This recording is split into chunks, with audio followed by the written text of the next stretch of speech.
Red Sox have taken the first two games of this three-game series. Today is the finale of the three-game series between the Oakland A's and the Boston Red Sox. Hi again, everybody. I'm Don Orsillo, as always, joined by Jerry Remy. Welcome to Red Sox baseball. A wild day here yesterday. It did take 14 innings. Red Sox win 9-8, and a pretty wild day here at the Yard. Well, it was a very strange day at Fenway Park yesterday, but a good result for the Boston Red Sox as they get the win. You know, they had a lead in that ball game. They gave it up.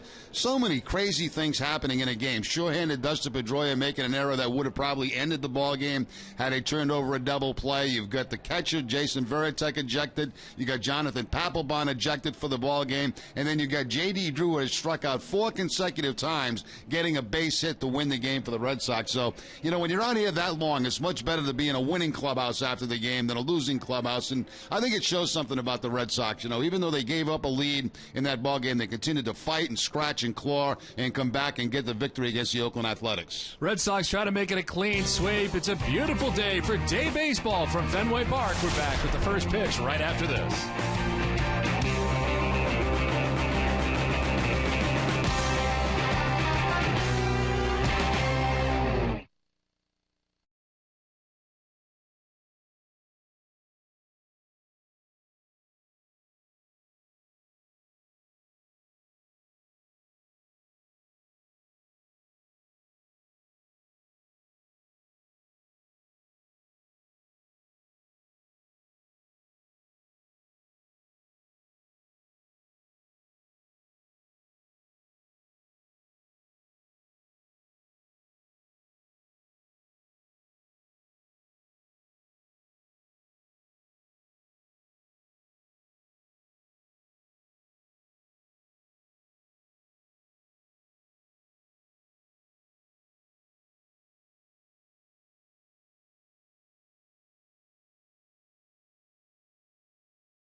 By New England Subaru dealers, AT&T, Toyota's official website for deals via Toyota.com, and by Southwest Airlines.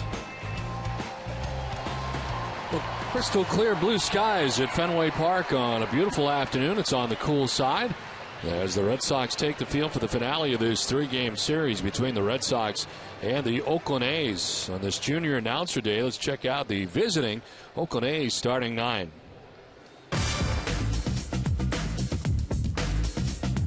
Thanks, Don. Hi, I'm Darrell of Boston. Leading off for the Athletics, the center field to Mr. Coco Crisp. On left field, Mr. Ryan Sweeney, the DH, Mr. David DeJesus.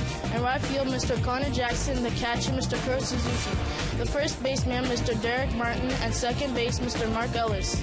The third baseman, Mr. Kevin Kuzminoff, and batting ninth, the shortstop, Mr. Cliff Pennington. Nice job, Danilo. One of our Red Sox scholars today is John Lackey is on the mound. His 8th appearance, his first since May the 11th, and his first since coming off the DL. He's 2-5 coming in with an 8.01 earned run average. 19 Ks, but 18 walks, and opponents were hitting at .317 against John prior to going on the disabled list.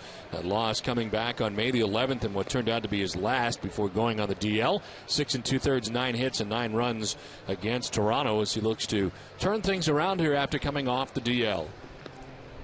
The Red Sox defense is brought to you by Jordan's Furniture. They're first in the American League with only 28 errors on the season. Kevin Youkilis will be at third base. Jed Lowry, the shortstop. Dustin Pedroia at second. And Adrian Gonzalez, the first baseman. Left to right, Kyle Crawford, Jacoby Ellsbury, and Mike Cameron. And Jared Saltalamacchia doing the catching for John Lackey. Well, plate umpire today is Larry Vanover calling the balls and strikes, with Brian Gorman, the crew chief, at first base, Dan Bellino at second base, and Tony Randazzo is the umpire at third. Where available, this telecast can be heard in Spanish by selecting the SAP button on your television remote. Enjoy the game. Buenas tardes, amigos. Well, it is another cool day here at Fenway Park, another breezy day. 64 degrees, 4 degrees higher than yesterday. The breeze coming in from right at 12 miles per hour. And more sunshine is expected today. As the Red Sox and A's wrap up this series, the Red Sox wrap up this homestand. And John Lackey is ready to go here with Coco Crisp standing in. First pitch is in there for strike one, and we're underway. Coco at 270, 2 home runs and 19 runs batted in. Came off the bench in the 7th inning yesterday, ended up playing 7 innings of that game. There's a swing and a miss, and Coco's quickly down 0-2. Now John Lackey 0-1 so far this season against Oakland, but 17-6 with a 2.86 ERA in his career.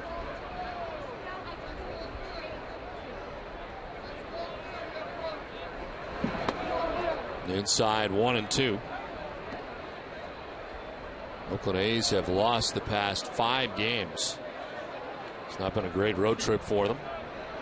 Losing in 14 innings yesterday and coming from behind a 7-3 4-run deficit in the 9th inning to tie it up, only to lose in 14. It surrounds the plate but misses outside. Lackey wanted it. Lackey trying to go back door with that slider and just missed the outside corner.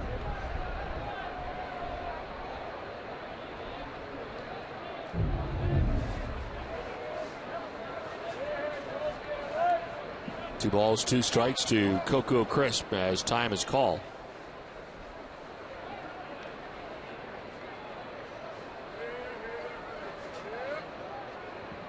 Ryan Sweeney waiting on deck. A's batting in the top of the first. Here's a 2-2. And it's in the air to shallow right. Pedroia going out. Cameron coming in. And Cameron will make the catch. Wynn pushed it back towards the infield. 1 down.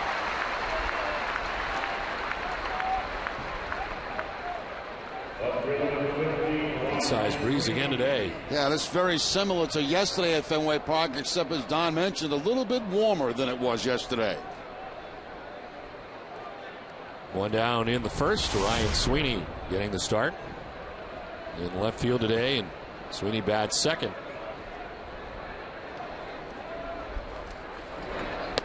Zip down and in. Might notice the difference in the delivery from John Lackey. He is not bringing his hands above his head in the windup. He's going just about the belt, trying to make things a little bit more compact. In there for a strike, 1-1. Interesting what kind of change a veteran like Lackey can make, a guy who had the same delivery basically for a lot of years. This is out to shallow left, and it'll fall in for a base hit. Sweeney's got a 1-out single here in the first inning. Now Sweeney picks up the base hit on a changeup from John Lackey. Ball stays up in the zone just a little bit, and Sweeney takes it to the opposite field and drops it in front of Kyle Crawford for the first hit for Oakland. 1 out, 1 on for David DeJesus, batting in the 3 spot today. As the day off defensively, he's the DH today for the A's.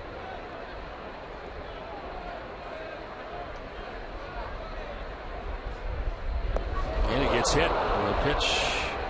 Nowhere to go. Second time in 2 days that he's been hit by a pitch. First in the foot, and now he gets hit in the leg, it appeared. I think right down by the foot again. Yeah. Maybe the ankle, the foot, somewhere in that area, and down he goes again. That's very similar to yesterday.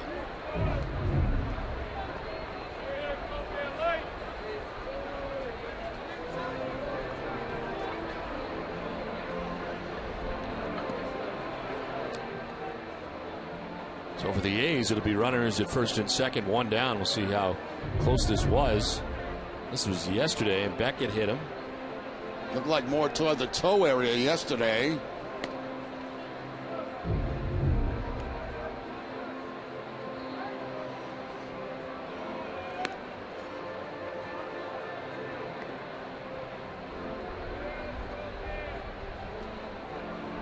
Certainly speed is part of his game. He's got to be thinking, you got to be kidding me, twice in 2 days.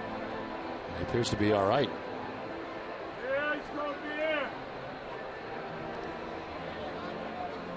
Now, at least one thing is a DH between innings, you'll be able to go in and ice it.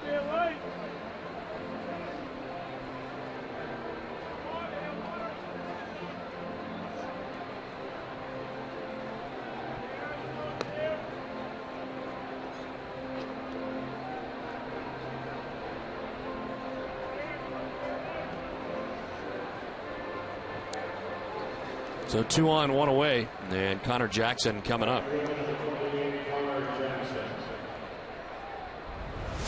Jackson at 258 with a home run, 15 runs batted in. They're going to start in right field.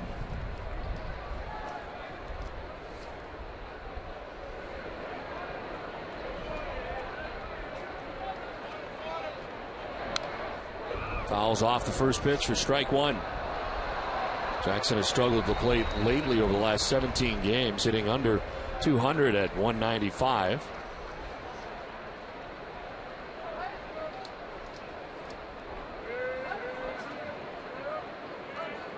No one won the count to Connor Jackson. 1-1. John Lackey activated today before the game, and Red Sox announcing that outfielder Josh Reddick optioned to AAA Pawtucket following yesterday's game. Reddick had been called up on May 26th. This one fouled off, and it's a ball and 2 strikes.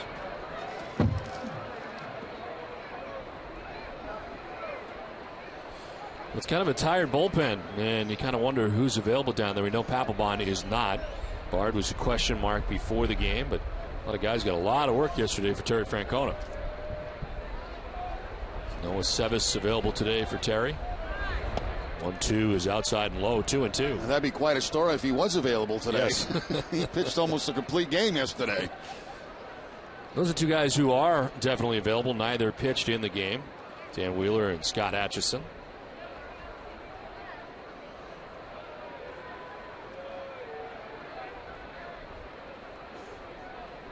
2 on, 1 away in the first.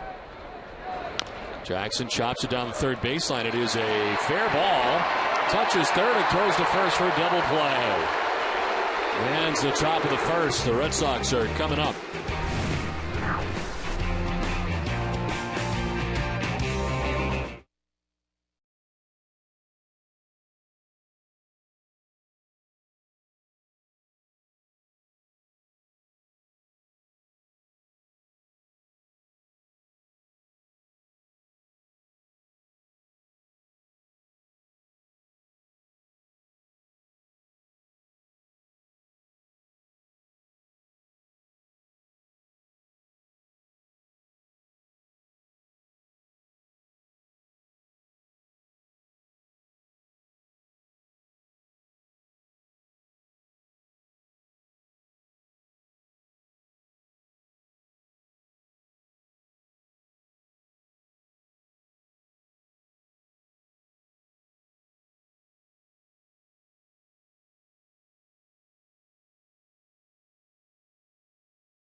The top of the first inning, Red Sox are coming up. Their lineup is brought to you by New England Chevy dealers on this Junior Announcer Day.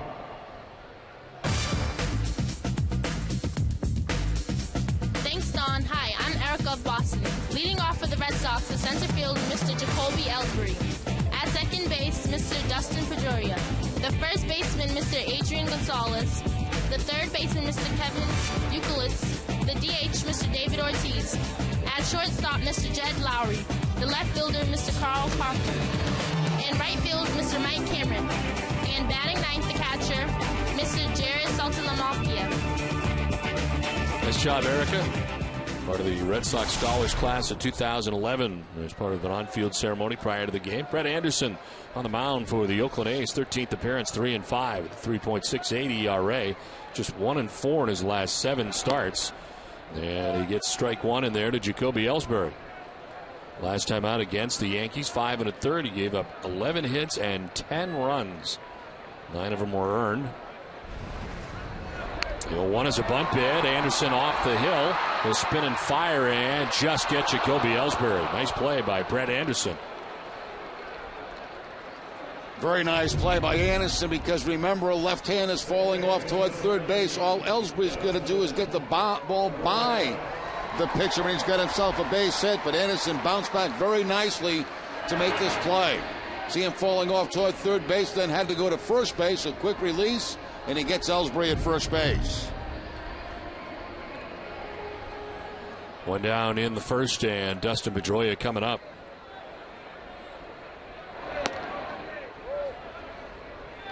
.239 batting average for Pedroia to start the day. 4 home runs and 19 runs batted in.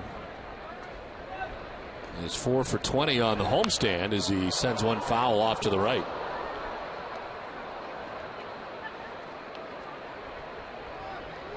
One of those 3 wins for Anderson coming against the Red Sox earlier this season in Oakland. Pedroia just 1 for 10 in this series against the A's as he takes a pitch up high, 2-1.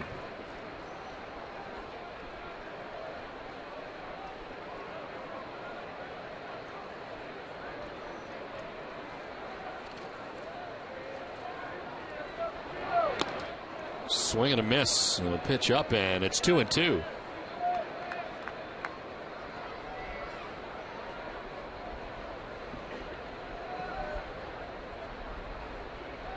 Run support has been an issue for Anderson, who's received just 2 runs or fewer in 7 of his 12 starts so far in the year. So you take a look at that earned run average at 3.68, which is pretty good, and you wonder about the 3-5 record. He's just not getting any runs.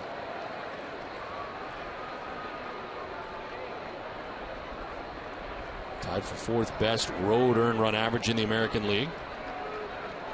Is 2-2. Popped up, foul ground. That will get back into the seats and out of play.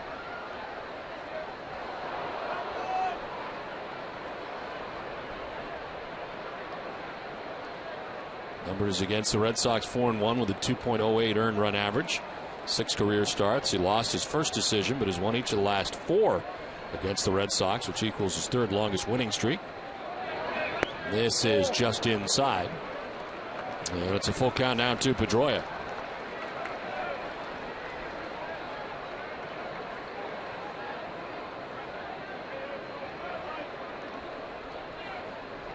A complete game here against the Red Sox, July 6th of 09. Pedroia trying to straighten it out, but still sends it foul down the left field line, out of play. Dustin right now out ahead of the fastballs from Brett Anderson. 9th pitch of the at-bat coming up.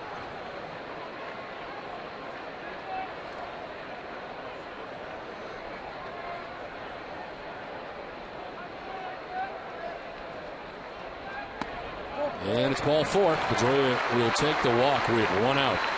Let's take a look at the A's defense. They're 13th out of 14 teams in the American League with 43 errors. Kevin Kuzman off at third base. Cliff Pennington, the shortstop. Mark Ellis at second, and Derek Barton, the first baseman. Left to right, Ryan Sweeney, Coco Crisp, and Connor Jackson. And Kurt Suzuki doing the catching for Brett Anderson. 1 out, 1 on. And Adrian Gonzalez coming up. Adrian at an even 340 to start the day. As they check on Pedroia at first base, easily back to the bag. Adrian's 340 batting average is now good for 3rd in the American League. He is 1st in runs batted in the majors. He's Got the 48 RBIs, which is 2 more than Jay Bruce of the Cincinnati Reds, who's got 46 in the National League. And Adrian third in batting average at 340 behind Jose Bautista. And Matt Joyce having a great year for Tampa Bay. Joyce hitting at 350. In there for strike one, 1-1. Adrian leading everybody in multiple hit games in the American League with 25. Jose Reyes, the major league leader, with 27 for the Mets. And Pedroia with a very short lead, easily back to the bag. All right, the ranks across the board for Adrian Gonzalez.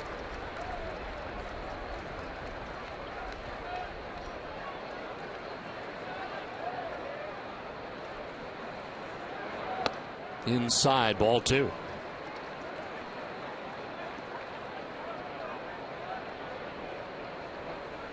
Five-game hitting streak for Adrian coming in. 2 home runs along the way.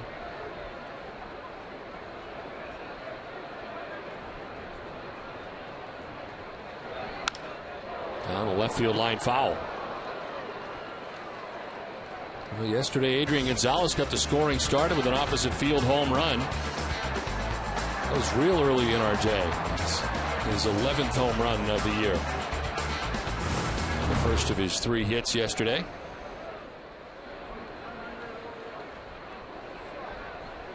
That's with Pedroia at first, 1 down in the first.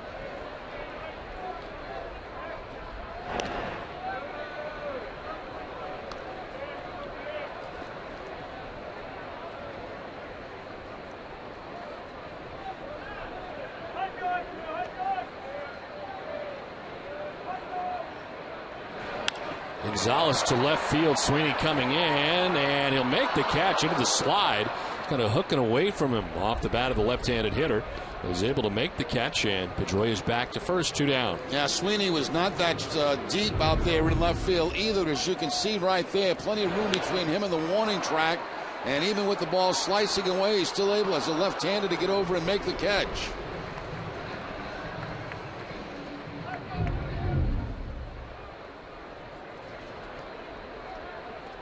So 2 down, Pedroia at first base.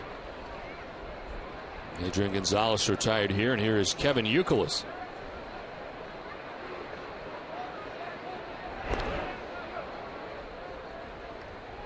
Youkilis 265, 8 homers, and 35 runs batted in. He was 2 for 5 in yesterday's game, and he's gone 4 for 8 in this series against the A's.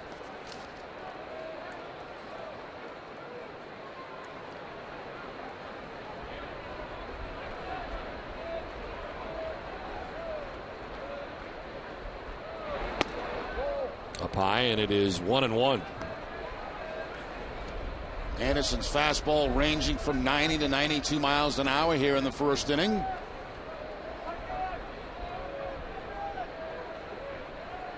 Kurt Suzuki, who had yesterday off until he came in a pinch running role late in the game. Landon Powell caught yesterday.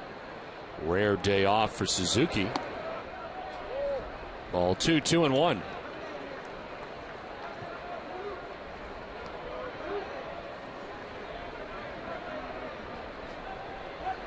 Pedroia at first, 2 down in the Boston first inning.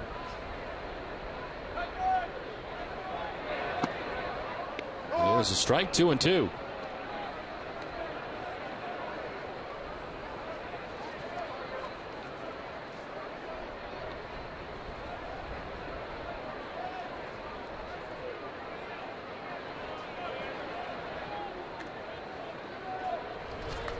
Red Sox playing a lot of day baseball lately. This is their 6th day game in the last 12 games. 20th day game of the year. They're 13-6 during the day. Elevates, Youkilis chases and strikes out to end the inning. Done with 1 from Fenway, no score.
for Boston's #1 morning show. Dennis and Callahan.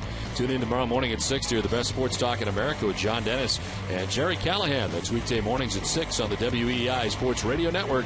And, of course, right here on NESN. Not a bad day to be in the bleachers today at Fenway Park.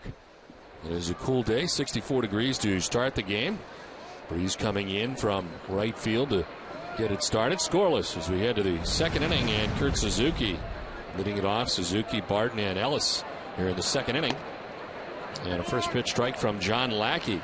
And Sox able to turn a double play as these were threatening in the first with 2 on and 1 out, but could not score. Mentioned Suzuki had yesterday off until he came in to pinch run. And fouls it off, down 0-2.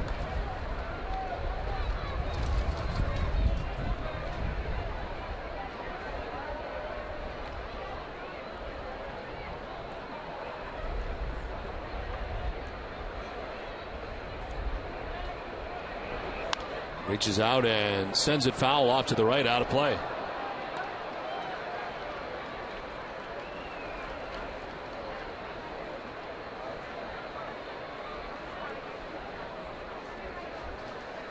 On deck, Derek Barton. Then we'll see Mark Ellis here in the second inning.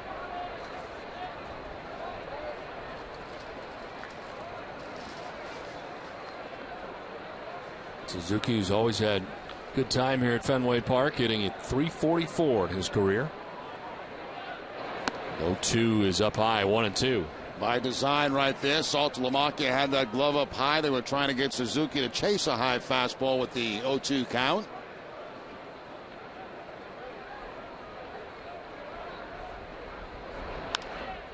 Popped up right side. Pedroia battling the sun, having trouble, but it's Gonzalez who makes the catch. Good thing, because Pedroia was having all kinds of problems.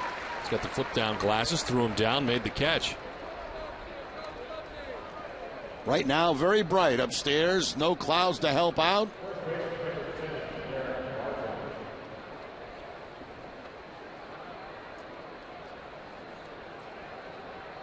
One down in the second inning for Derek Barton.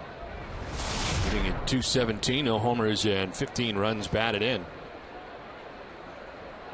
Heard all about the troubles for the Oakland A's as far as scoring runs, but they've been able to score runs in this series. Scored 6 runs in the first game and 8 runs in yesterday's game. It's not been a problem. Pitching has not been as good as advertised coming in, however. And certainly their numbers have been fantastic pitching-wise. Not much offense if you look over the course of their season. They remain the top team American League in earned run average, 3.15 as a staff. But they are second to last in average, hitting at .242. Only Seattle has a lower batting average as a team. And the A's defense has been suspect. Only the Texas Rangers have made more errors on the year than the Oakland A's. Bob Guerin's team coming into this final game of this series. 6 games back now, the Texas Rangers. Beginning of the series, they're only 4 games out. 1-2 is high, 2-2. Look at the American League West, and Rangers on top by 2.5 over the Mariners. Eric Wedge's squad. Angels 3.5 games back, and then the Oakland A's.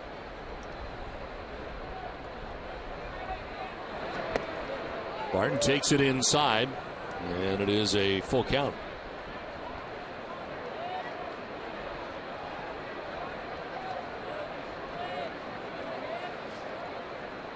Two hits in each game for Derek Barton in this 3-game series so far. Barton fouls it off to the left, out of play.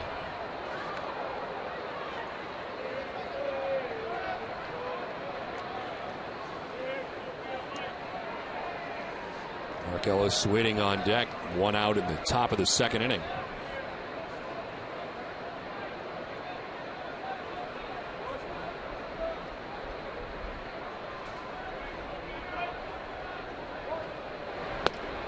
Ball 4 and a leadoff or a 1-out walk for Derek Barton. First walk given up by Lackey of the day. I want to remind you to follow the Red Sox with MLB.com at Bat 11 for your iPhone, iPad, Android, or BlackBerry. Get live audio, pitch-by-pitch tracking, video highlights, and more. Text at Bat to 31826 or visit RedSox.com for details. Lackey shaking his head a little bit after that last pitch. He thought he might have had the outside corner with the fastball, but the call not going his way. 1 out, 1 on for Mark Ellis. And strike one over the outside corner. Take a look at that last pitch from John Lackey on the Mika pitch zone and just outside.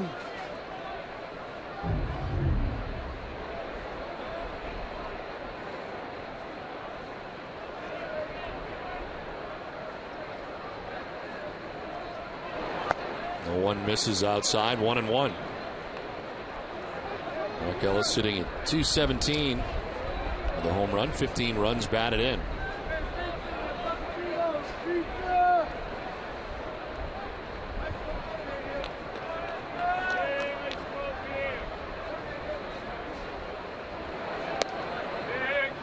Outside, 2-1.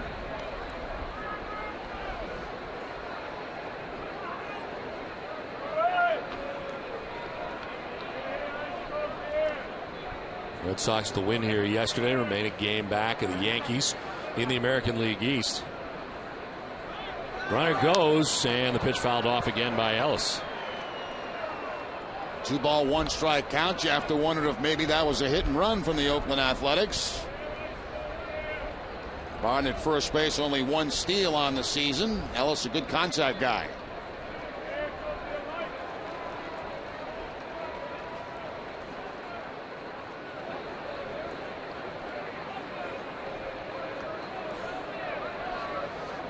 Mark Ellis has faced John Lackey 60 times in his career. He hits .267 against him.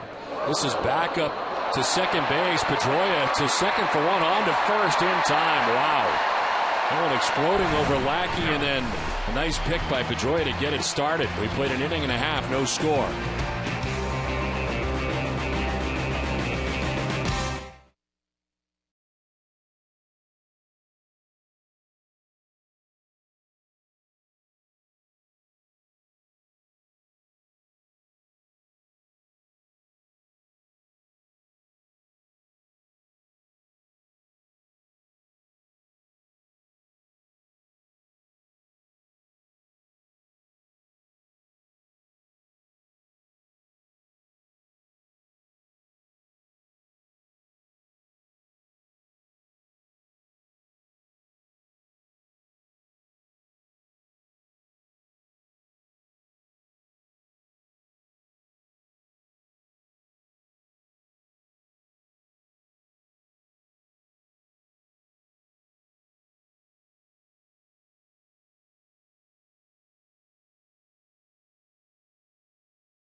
Dustin Pedroia over the last 2 days. Yesterday, outstanding, flipping the ball out of his glove and puts it right letter high to Jed Lowry. And then this afternoon, another nice play right here as this ball really explodes as it gets to Dustin Pedroia over the head of John Lackey. He's fighting the umpire, he's fighting Lackey, everything, and still Red Sox turn over the double play. Scoreless as we head to the bottom of the second inning. David Ortiz, Jed Lowry, and Carl Crawford to bat in the second. Into the full shift go the A's as Ortiz goes the other way into left, and Sweeney traps it. Jumped down just in front of him. He was coming in kind of indecisive because it was sinking fast, and it drops in for a base hit right in front of Sweeney. Breaking ball will start off Ortiz away, and he just kind of feeds it over into left field. It's just Sweeney makes a nice effort for this, but it's going to drop right in front of him. You can see it hit the grass clearly before it goes in the glove. So David now the 6-game hitting streak at 526 along the way. 2 home runs, 6 RBIs during the streak. And on here to begin the second inning as Jed Lowry takes ball 1. Jed at 293, 3 homers and 23 runs batted in. 1 for 10 in the series against the A's, and in the long game yesterday, he was 0 for 6.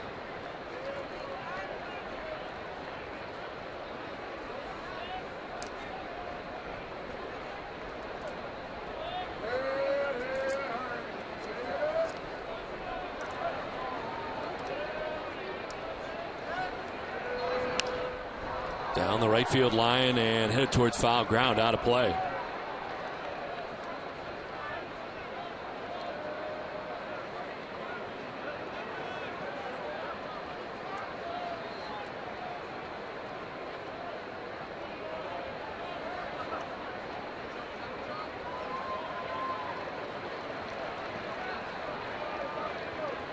Ortiz held on by Derek Barton at first base at 2-1 to Lowry. Rifled into center field for a base hit. Ortiz up to second. Back-to-back hits for the Red Sox off Anderson to start the second inning. As a right-handed hitter, Lowry started the game at 431. He gets the fastball here from Anderson and right back up the middle with a line drive base hit. So the Red Sox 2 men on with nobody out.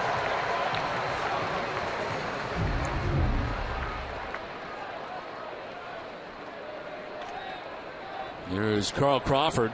Is in from third base comes Kuzman off to the lip of the grass. Crawford to right and deep. This will send Jackson back, still going at the wall. It's gone. 3-run home run for Carl Crawford. Red Sox lead it 3-0 just like that.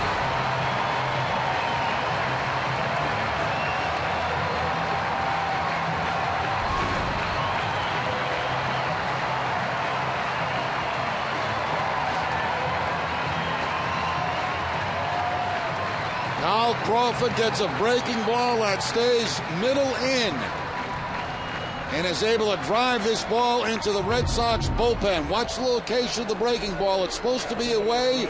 It stays out over the plate, and Crawford delivers with the 3-run home run.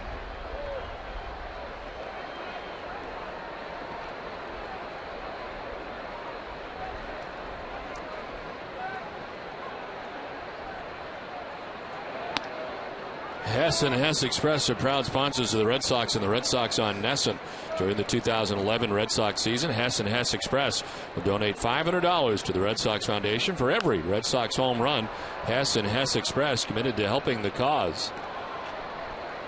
Now, Carl Crawford was a little frustrated yesterday as he had sent the Jesus back to the wall in right field earlier in this series, and this time able to get it over the wall and then some. This one down the right field line will end up beyond Canvas Alley and foul. This really was in his happy place.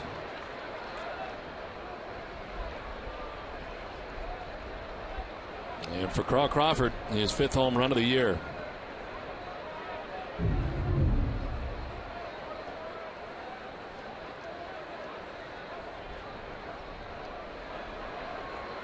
A 1-2 pitch now to Mike Cameron. Fouled off himself. And it hangs at 1-2. Decided to go with the stirrups up high today. A different look for Cameron. 175, 3 homers, 7 runs batted in.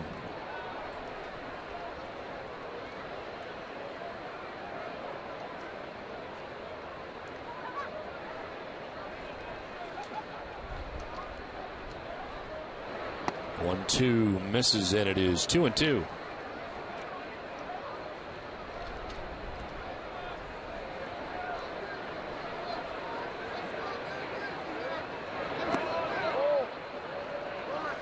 Check it, he didn't go. This is Brian Gorman.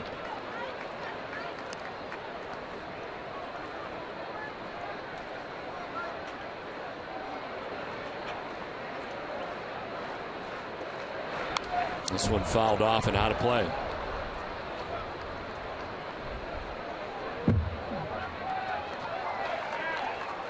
Cameron now, Saltalamacchia next. Carl Crawford has hit a 3-run home run. There's a fly ball to center as Crispin started back. Now he's going to come in hard. The wind knocks it down, and it ends up. Mark Ellis, the second baseman, makes the catch in short center field for the first out of the inning. Boy, Ellis really had to cover an awful lot of ground to get to that fly ball. As you mentioned, Coco got a late break on it, and it was Mark Ellis making up the difference from second base. Pop up that the wind blows in, and Ellis there to call off Coco Chris to make the catch. The one-out base is empty. Jared Saltalamacchia coming up. And a swing and a miss for strike one. 223 batting average, 5 home runs, 18 runs batted in.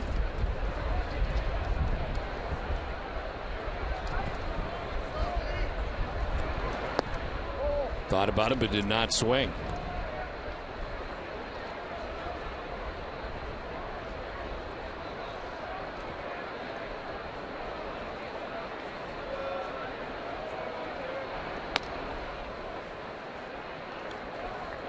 David Ortiz singled to begin the inning. Lowry singles, and then Crawford with a 3-run home run.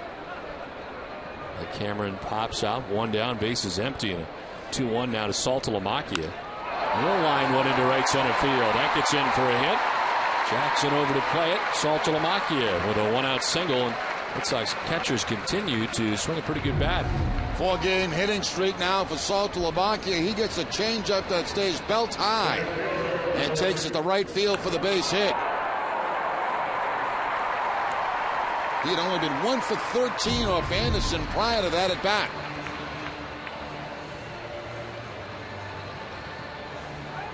One on, 1 out, and Jacoby Ellsbury coming up second time through now for Brett Anderson. Handled a bunt bid by Ellsbury in the first.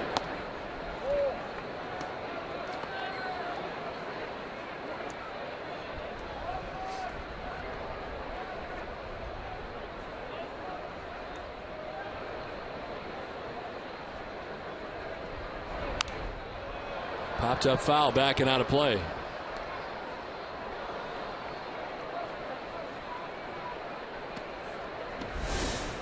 Dustin Pedroia waiting on deck. Red Sox batting in the bottom of the second inning.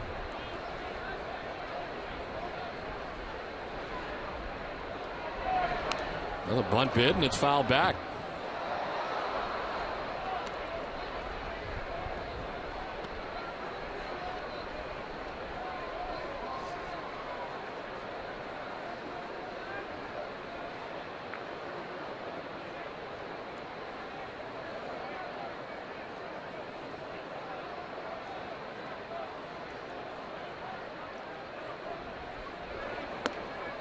High and inside, 2-2.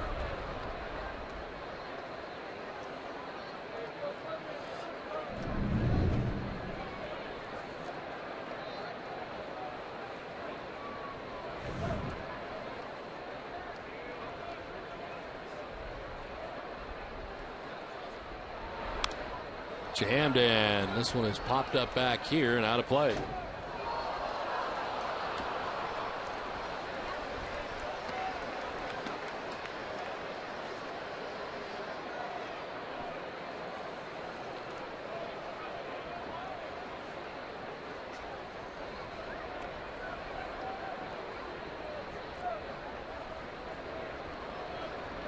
Two pitch to Jacoby Ellsbury. Jared Saltalamacchia at first.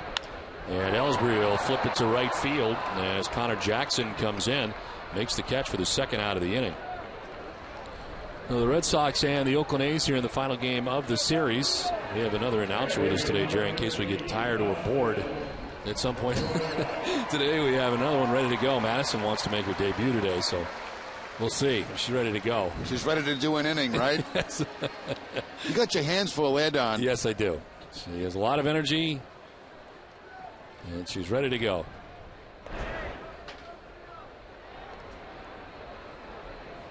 Two down in the second. Pedroia walked in the first inning.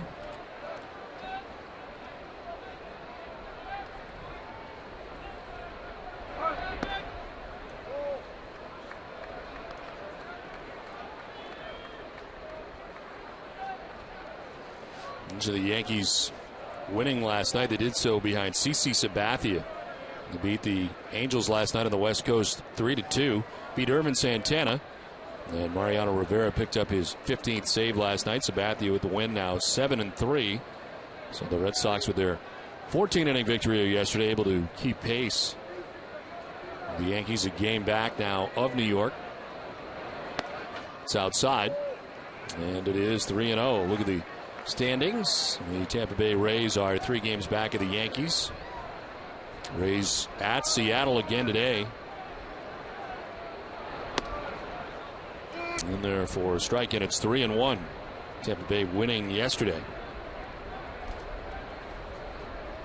Red Sox will see both New York and Tampa Bay on this next road trip.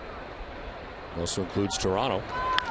This is to third, and by the dive of Kuzminov at third base, down towards the corner. Saltalamacchia is being stopped at third base as the ball gets away briefly. It is a double for Justin Pedroia in the 5th hit of this 2nd inning for the Red Sox. Well, Pedroia gets on top of a high fastball here by Anderson and rifles it right down that third base line. By the dive of Kevin Kuzminov. And with 2 outs, the Red Sox have men at 2nd and 3rd. Little visit to the mound.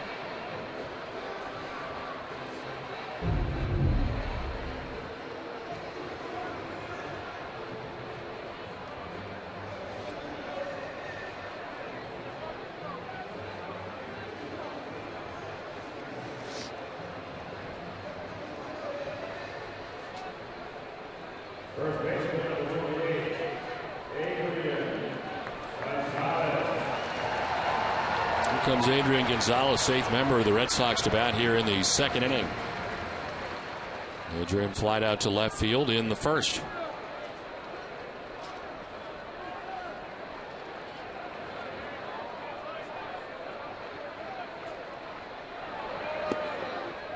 And there for strike 1.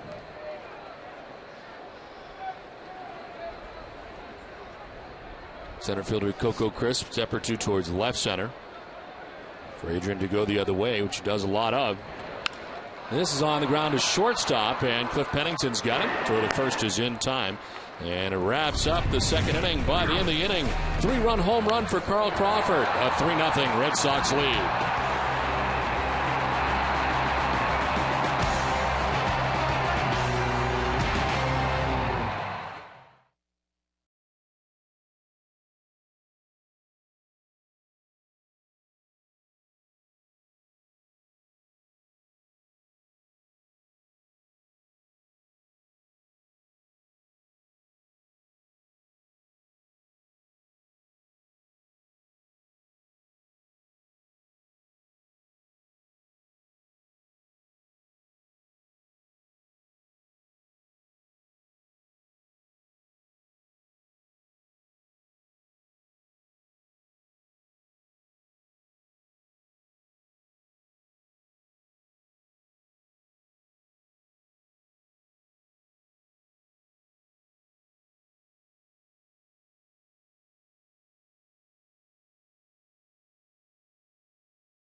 Brought to you in part by Eastern Bank, the official bank of the Red Sox television network. Commitment, compassion, and love of the game.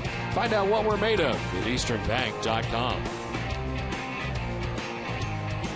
Red Sox out to a 3-0 advantage as the Oakland A's come to bat here in the top half of the 3rd inning.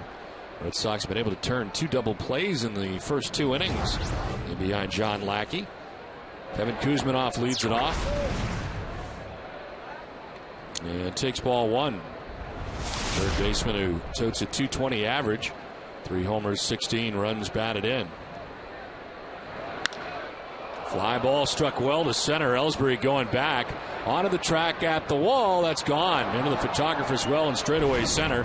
Kuzminov's got his 4th home run of the year, and the Oakland A's are on the board. It was a blast straightaway center field on a windy day.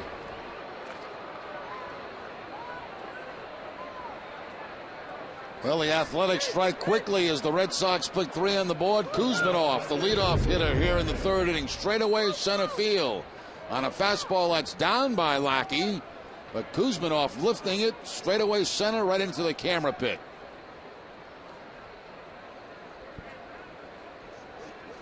Mike Porter ducking for cover out there in center field. Headsets knocked off everything out there. And there for a strike to Cliff Pennington, the shortstop.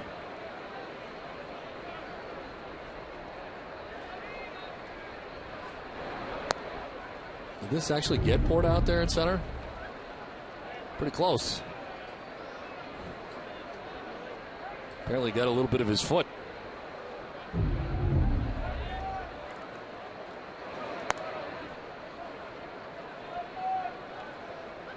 The key matchup is brought to you by New England Acura dealers. Pennington against Lackey, just 1 for 14 with 2 strikeouts. Talking earlier about how many guys have faced Lackey a lot. Ellis jumped out. He's got 60 different at-bats against Lackey in the past. And, of course, Lackey spending all that time as a member of the Angels.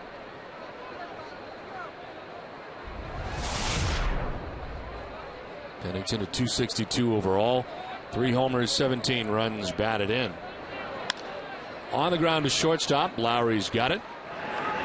1 down in the 3rd inning. Let's check in with Heidi. Clay Buchholz admitted after the game Friday night that he was thinking about his stiff back during his outing. He said it really wasn't too painful, but it was in the back of his mind that he didn't want to injure it anymore. And because of that, Terry Francona decided to push him back a couple of days, give him a little bit extra rest. So he is going to pitch on Friday against Toronto instead of pitching in New York. Tim Wakefield will take his place pitching Wednesday in New York, and John Lester and Josh Beckett will also be starting in that Yankees series. Don? All right, thank you very much. Tim Wakefield to be in that series in New York now as a result. There's strike 1 to Coco Crisp. You know, first thought the back wasn't going to be a big deal, but maybe it is an issue moving forward. We'll have to see. A couple days off, extra days may help Clay Buchholz.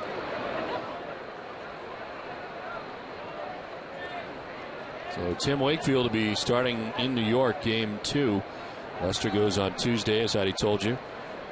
Wakefield on Wednesday, Beckett on Thursday. Freddie Garcia, game 1 for New York. A.J. Burnett for game 2. The Yankees have not determined who will pitch in the 3rd and final game of the 3-game series in New York. And we'll have all those games right here on NESN.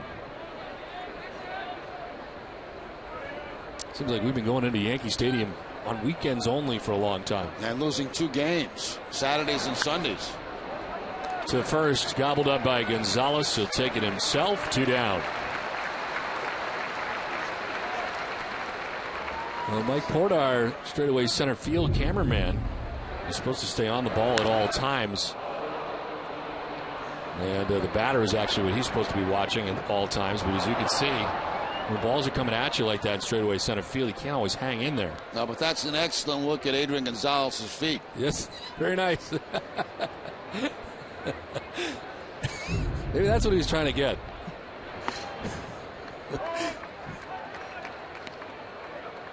I don't blame you at all. I would have been bailing a lot earlier than you did, Mike. That cam would have been all over the place if we were out there.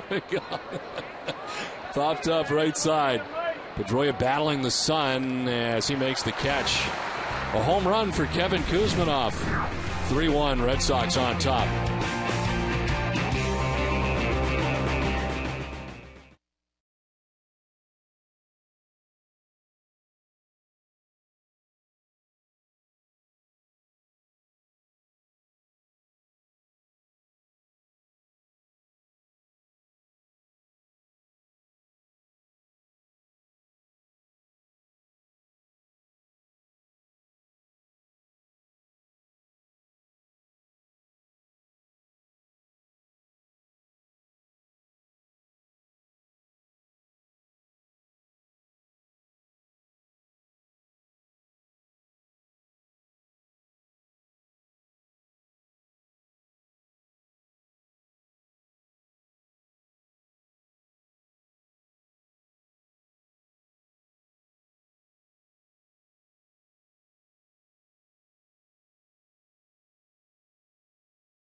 here's your last chance. A limited number of seats were just released for next Saturday night's sold-out show at Fenway Park. These two pop sensations dominated the music scene for over 3 decades. Aiming to please, these guys are giving concertgoers and diehard fans everywhere the ultimate night-out experience. Visit etix.com right now to get your tickets. I know, Jerry, you're disappointed because we're on the road and you don't have the chance to go. No, we'll be in Toronto, as a matter of fact. We could fly back because we have a day game, but customs and be kind of a hassle to get back for that Sunday day game. Didn't we do that before for a game? We did it for Springsteen. Yeah, we came in for a pre-concert party. That's right. You had a Monster Seats party going on.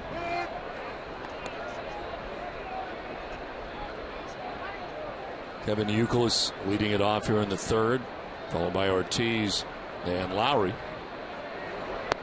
I think he may have gone. He did. Home plate umpire Larry Van Over making the call himself. One more look from the side view, and it looks like Kevin did go on that pitch.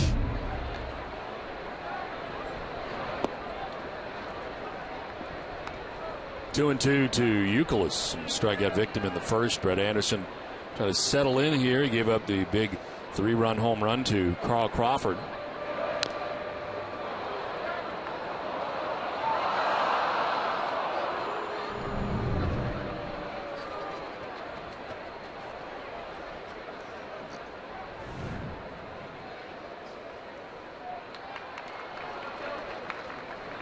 Two-two pitch.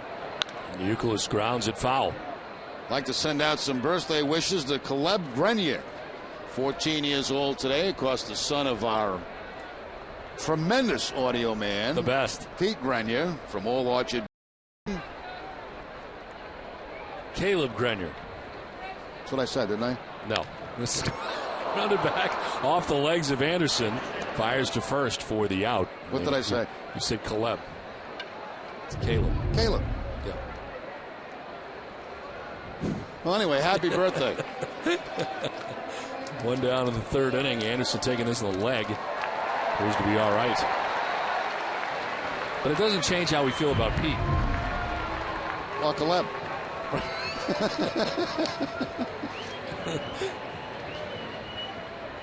One down here in the third inning. David Ortiz coming up.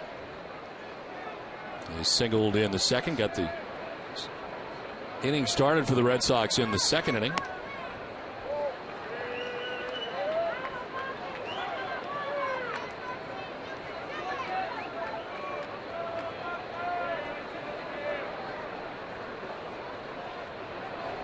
Ortiz rockets it out towards center. Crisp going back. He's going to grab some wall. Crisp plays the carom as Ortiz to second base, standing with a one-out double and his second hit on the day.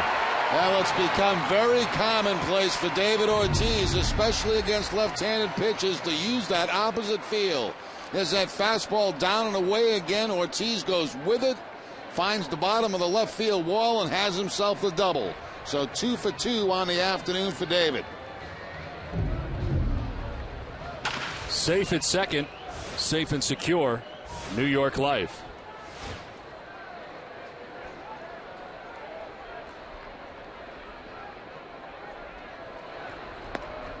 Pitch is for a strike over the outside corner to Jed Lowry, singled in the second inning.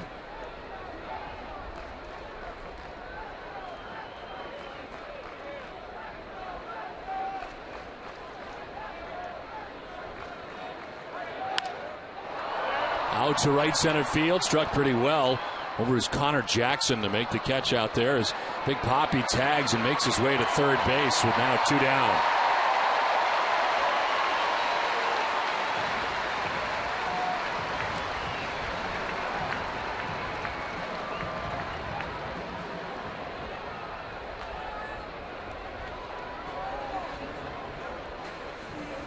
So another run potentially 90 feet away with Ortiz standing at third base. And here's Carl Crawford.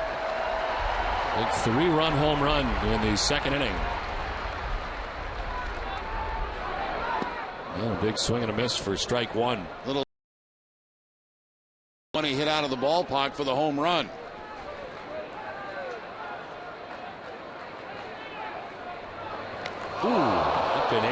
on the hand.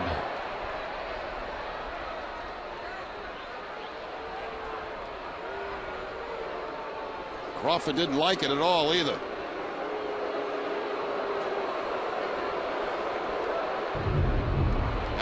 After the breaking ball comes the fastball up and in and gets him, looks like off the shoulder, I believe.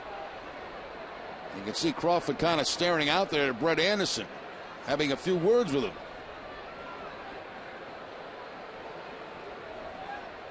Yeah, you're right. I thought it was the hand. I think you're right. It was the shoulder or upper arm.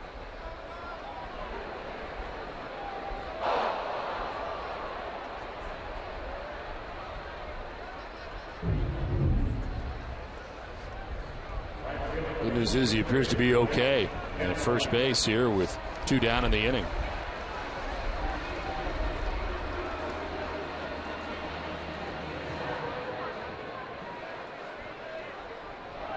Handing out warnings, I think, was Larry Vanover. We were watching Crawford. We'll see if Vanover made any indication. Yes, he did. Got Terry Francona's attention to let him know. The 1 pitch is in there for a strike. That's a tough thing. You know, I mean, you think about it. Crawford hits a home run, then he gets hit with a fastball on the inside. Now you're warned on the other side. On the other side. You didn't do anything. You haven't done a thing yet. But it seems like in the past few years, the warnings have come quicker and quicker than they did in the past.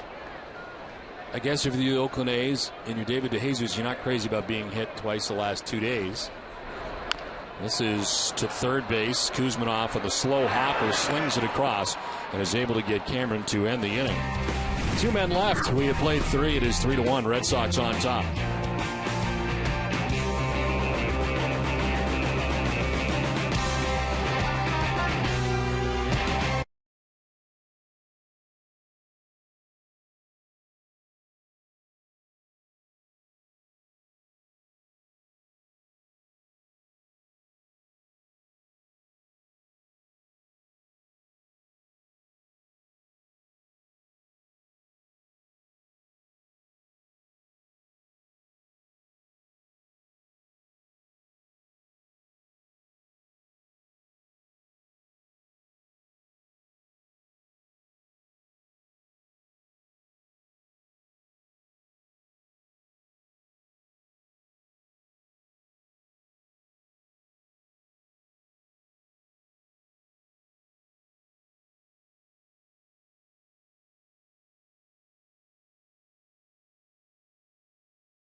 Creedence Clearwater Revisited will take the stage live at MGM Grand Theater in MGM Grand at Foxwoods. Get your tickets now at foxwoods.com.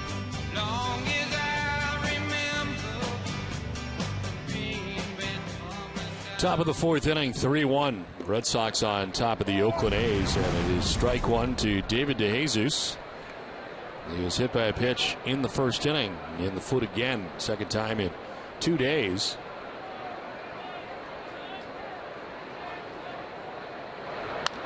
This is rope foul back into the seats. Well, everybody disappointed after that Bruins game last night. Overtime, Mr. Bitefinger with the goal. Yes. If he'd been suspended, wouldn't have been part of the game. Exactly. He had 2 goals in that game, didn't he? Very good, yes.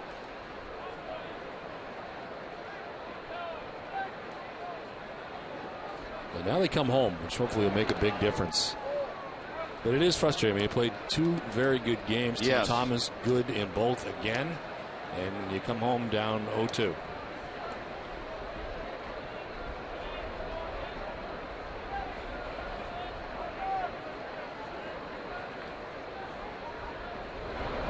The Jesus man gone, he did, and a pitch down and in, strikes out. First strikeout for John Lackey, one down in the fourth inning. Now Lackey going to the slider down and in to pick up the strikeout. And the swing call by home plate umpire Larry Vanover. One down in the fourth inning. Connor Jackson grounded into a 5-3 double play in the first inning.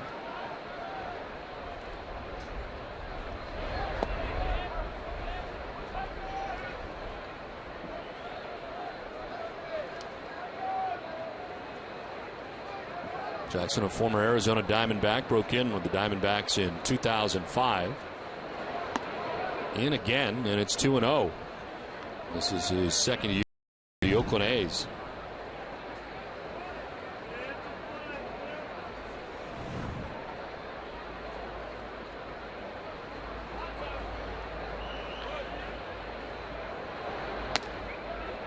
Strike over the outside corner, and it's 2-1.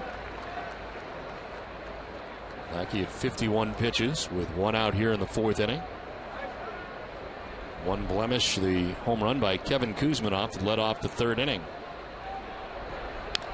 Is a liner to third. It's hauled in by Youkilis. Not hit hard, and Uke towards the line makes the catch, 2 down. We're talking about the Bruins moments ago. I want to remind you to stay up to date on the Bruins' quest for the Cup with Catherine Gord, Brick, and Nowco tonight at 9:30 on a special edition of Bruins Face-Off Live. NESN's coverage of Quest for the Cup is presented by Miller Lite. And don't forget to join the conversation with your fellow fans at NESN.com/Bruins, New England's most popular hockey site. 2 down for Kurt Suzuki, who takes a pitch for ball one. Well, I'll have that cross-country flight coming back today and go right to the studio to do the show. I have to say, I really liked after games 1 and 2 having the chance to go to NESN to watch the post game and to get all the analysis afterwards. We'll have that opportunity for game 3 as well. Post game coverage tomorrow. Red Sox, of course, are off. They travel tomorrow to New York to get ready for the 3-game series, the Yankees, starting on Tuesday night. 1-1 sent foul.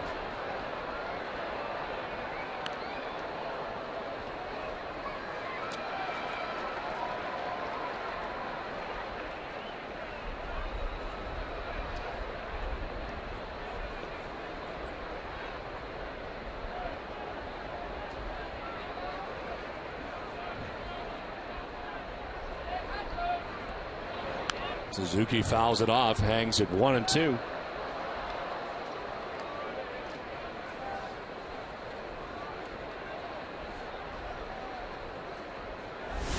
Suzuki 6 for 31 in his career against Lackey, coming in 194 batting average.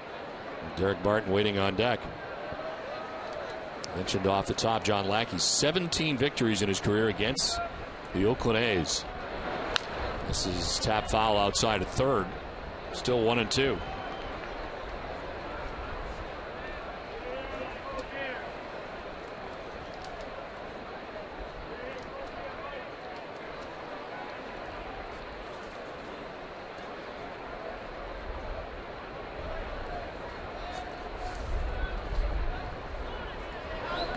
Inside, and Suzuki gets hit. So down to first base he goes with 2 down. And Lackey not thrown out of the ball game because not deemed intentional by John Lackey. Here are some of the guys who've been hit. DeJesus hit earlier in the game, then after the home run, Crawford is hit up high. And Carl's certainly taking exception to that. And Suzuki hit, but deemed unintentional by Larry Vanover, and I think that's the correct call. Off is Suzuki. His throw down there is going to be not in time.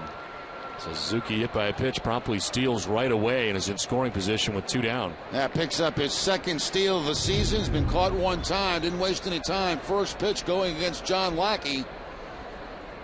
The jump by Lowry at second base, but the tag not in time. So in scoring position with 2 down. And Derek Barton walked in the second inning. We'll have to wait as Lackey bluffs off the backside.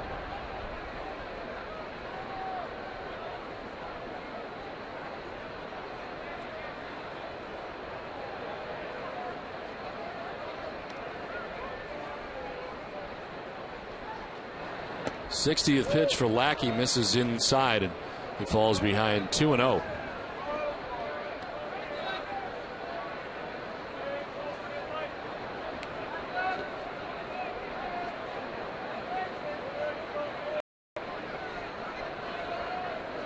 Barton a walk in the second inning, the only walk allowed today by Lackey. This is lined into right field, a base hit. Kurt Suzuki going to be waved around. Cameron's throw will go to second base, and the Oakland A's are back within a run.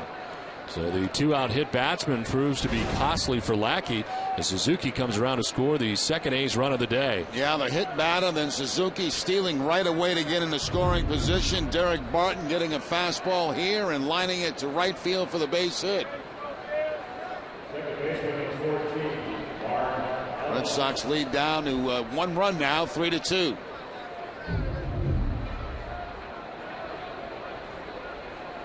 Two down, runner at first for Mark Ellis. Grounded into a 4-6-3 double play in the second inning. As he takes ball 1. Lackey kind of wondering where that was. Looked like a pretty good pitch.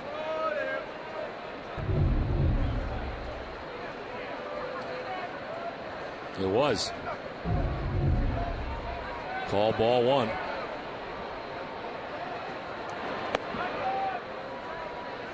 Two and 0.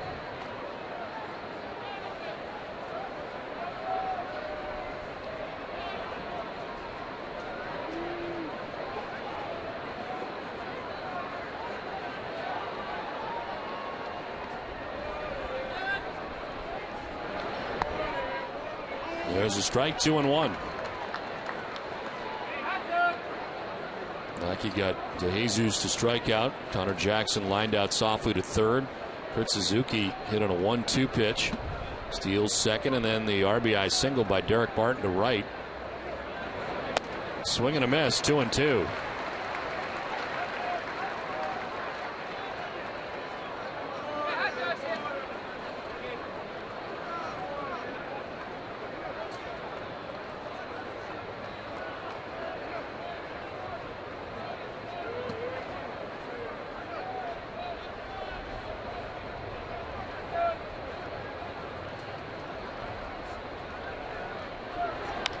This is grounded into the Red Sox dugout. That'll scatter him down there. Who'd he get? Is that Wake? I don't know if it got him or not, but he was in protect mode.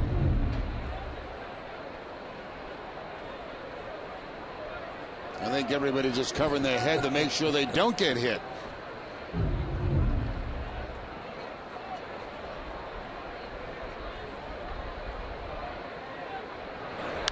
This one fouled down the right field line, out of play. We'll do it again, 2-2.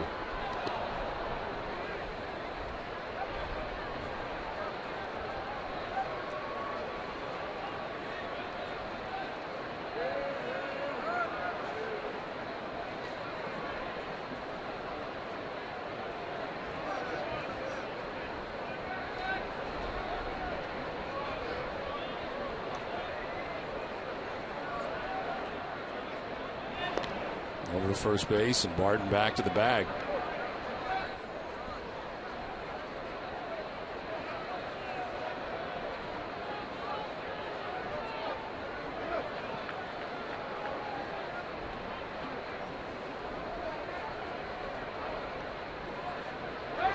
Inside, and Ellis moves out of the way. Full count. Once again, Lackey trying to tie up Ellis inside, too far inside, just missed hitting him.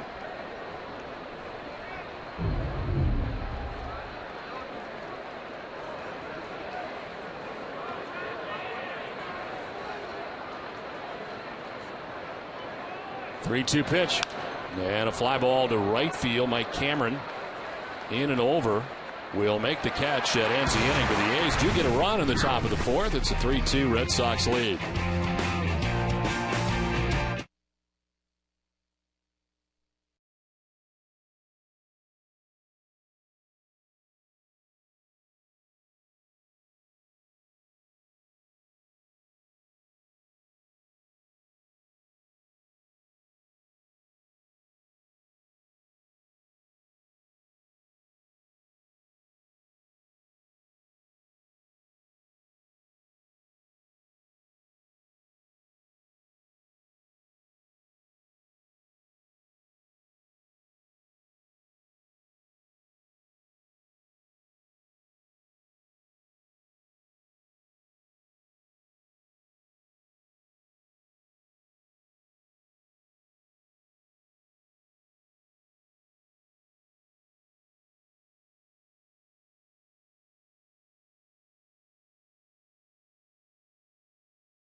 Bottom of the fourth inning.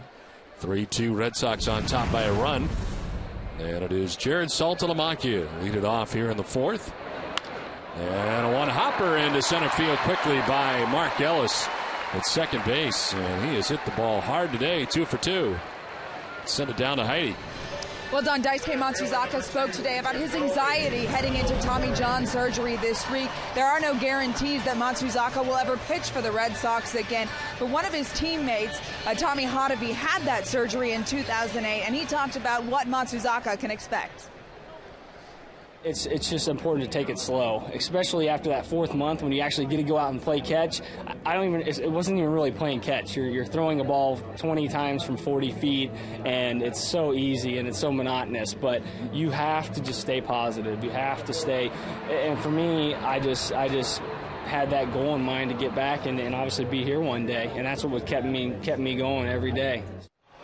Hotovy missed exactly 1 year following his surgery in 2008, but he was pretty aggressive in his rehab. He said he really feels for Matsuzaka, and especially for fellow lefty reliever Rich Hill, who Hotovy became good friends with pitching in Pawtucket last year. Hill is seeking a second opinion on his elbow, but is likely to have Tommy John surgery as well. Don?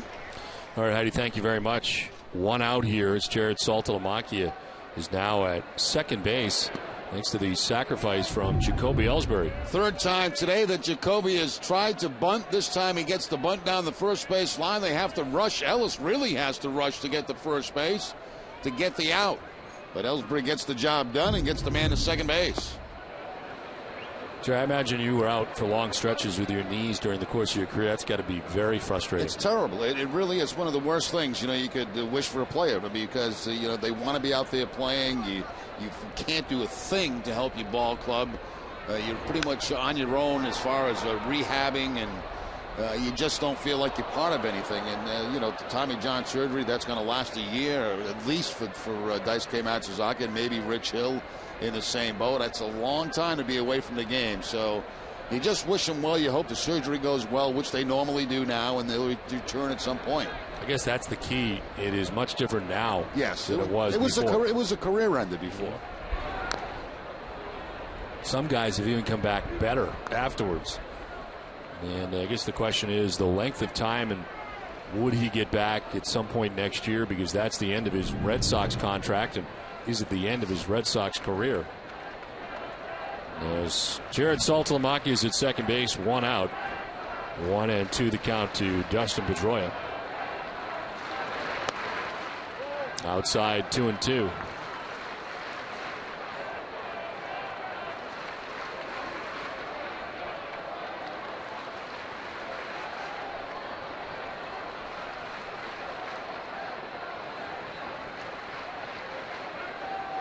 Came a ways, but glad you're here. Forgot something. 2-2 is outside and a full count.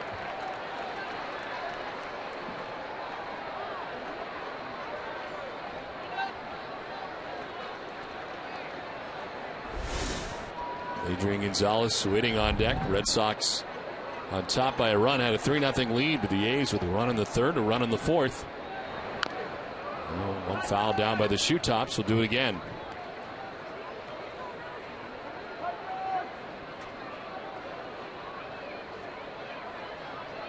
Red Sox taking the first two games of this series against the A's. 8-6 on Friday night, 9-8 in 14 innings yesterday. And the Red Sox here today with a 3-2 lead in game 3.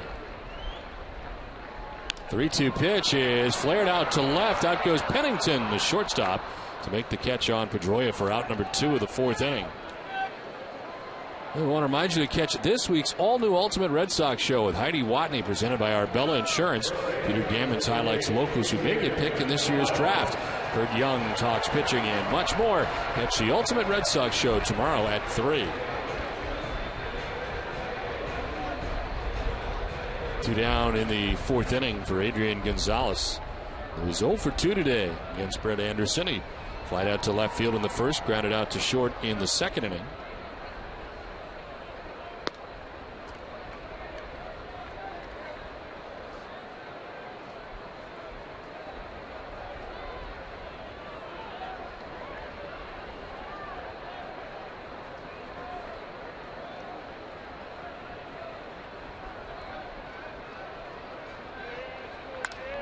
In the air to left, struck well. Back goes Sweeney looking up. It's into the monster seats. Adrian Gonzalez has done it yet again.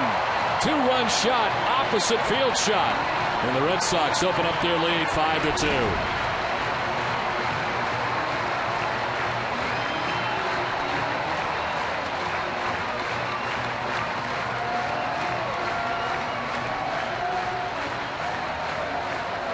We've seen Red Sox left-handers today do this against Anderson. Use the opposite field. Ortiz twice, and now Gonzalez up into the monster seats for the home run. His 12th of the season. Picks up his 50th RBI.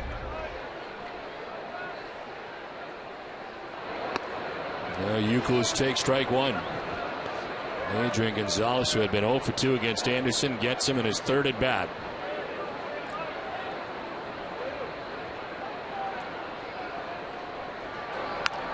Shot high to 3rd, up to get it as Kuzminoff. His throw is in time. Nice play by Kevin Kuzminoff to end the inning. Adrian Gonzalez has a 2-run home run. For Gonzalez, it is home run number 12 of the year. For the Red Sox, it's a 5-2 lead.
It's 5-2. Red Sox on top. As John Lackey with a 3-run lead again. The Red Sox had a 3-0 lead when the A's came back with a run in the third, a run in the fourth to get within a run, but 2-run shot for Adrian Gonzalez, and it's a 5-2 Sox lead. Kevin Kuzma made a nice play at third to end last inning, and now swing and a miss evens the count at 1-1. He provided the first A's run of the day with a solo home run straightaway center field in the third inning. 4th round tripper of the year.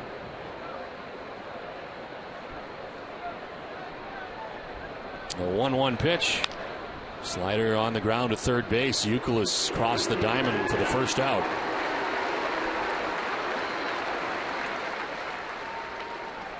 Eastern Bank is teaming up with Adrian and Betsy Gonzalez to help local families by donating $1,000 for every home run Adrian hits this season to select Habitat for Humanity affiliates in Eastern Massachusetts. And so far, that is now $12,000 thanks to the home run in the 4th inning by Adrian. 1 out here in the 5th, and here's Cliff Pennington. Takes strike 1. Pennington grounded out to shortstop in the 3rd.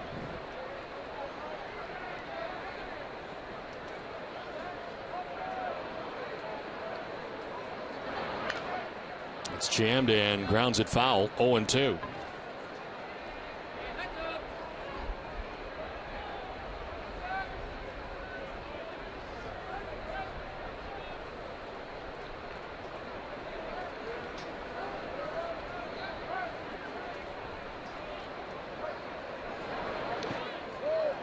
Wanted to go but did not. Apparently held up according to Tony Randazzo.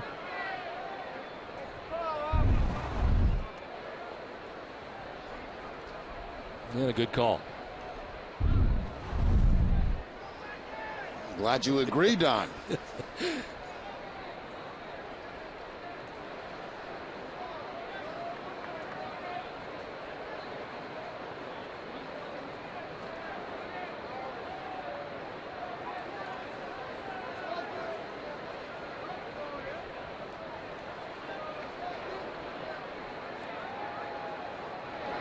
One-two is on the ground to short. Lowry's got it.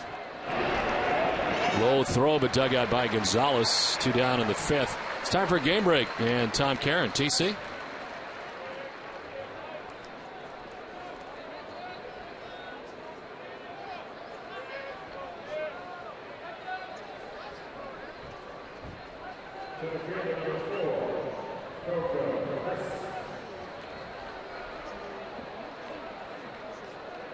All right, Tom, thanks very much. 2 outs here in the 5th inning. Coco Crisp is batting here for the 3rd time against John Lackey. He's fly to right, grounded out, and takes ball 1.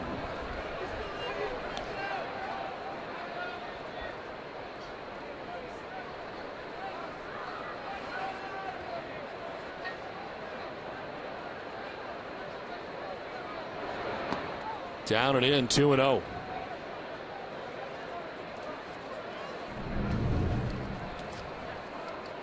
Lackey's 17-6 in his career against the Athletics with ERA under 3, 2.86 earned run average. Lost at Oakland earlier this season, back on the 19th of April. 6 innings, but he only gave up 1 run. Still got the loss. There's ball 3, 3-0. In fact, 2 of his losses this year have come after allowing 2 runs or less. That Oakland game I mentioned, and gave up 2 runs to Seattle on April 30th and lost.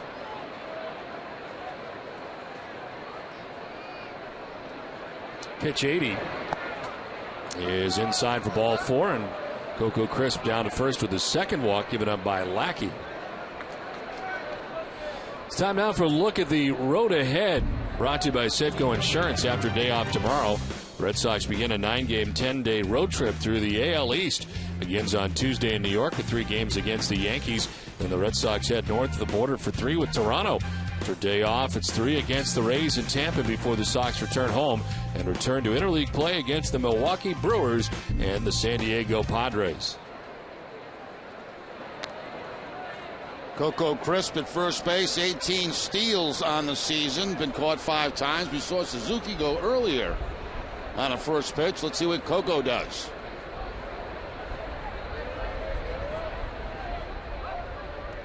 That's a healthy size lead he's got. There's a strike to Ryan Sweeney. It was singled to left and popped out to Dustin Pedroia at second base.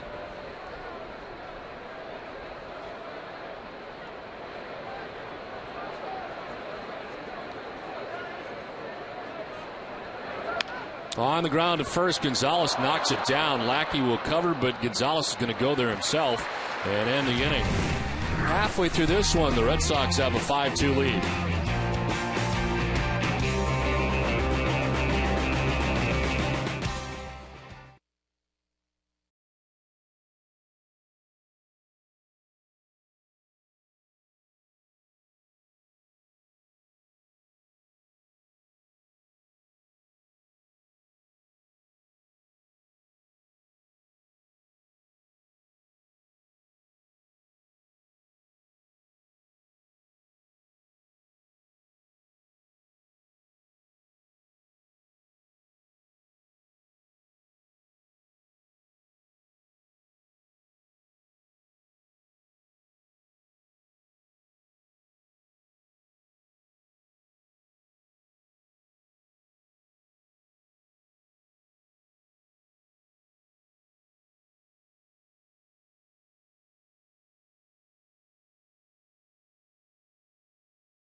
Commitment, compassion, and love of the game. These are just some of the things Eastern Bank is made of. Find out what we're made of at easternbank.com.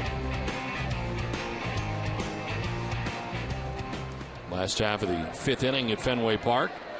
David Ortiz, Jed Lowry, Carl Cross. Very late. David's had a good day already today, singling in the 2nd, doubling in the 3rd. And a swing and a miss for strike 1. They're into the shift on the right side for the A's. They got the triangle going with Mark Ellis in short right.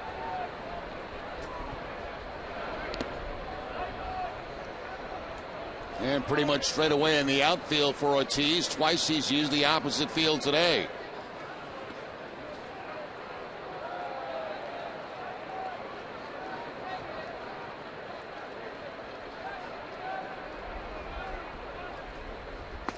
Tried to bunt at it.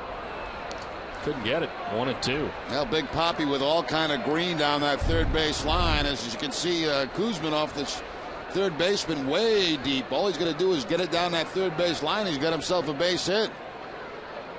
I think the breaking ball threw off Big Papi's timing on that bunt. He'll line it into center field instead. His 3rd hit of the day. Big Papi having a good one.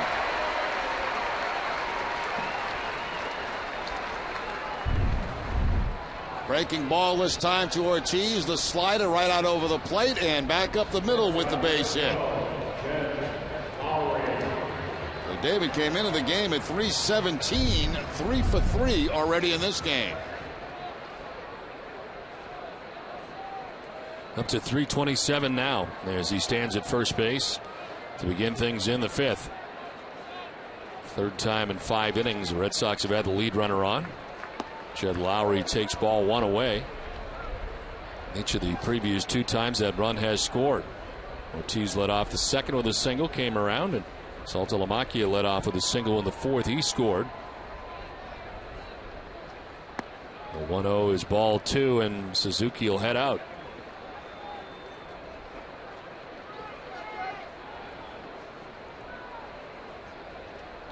Time now for today's AT&T trivia question.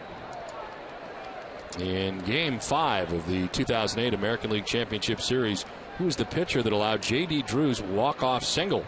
You know, none of these questions are easy. We used to get some easy ones every once in a while. You want a cookie, don't you? I mean... This one was fouled off. Like, who is pitching for the Red Sox today? Yes. Or, you know, it makes you who sound, is that? It makes you sound smart, you know. John Lackey. I know that one. Who's the guy in the sunglasses? J.D. Drew. Good. You're 2 for 2.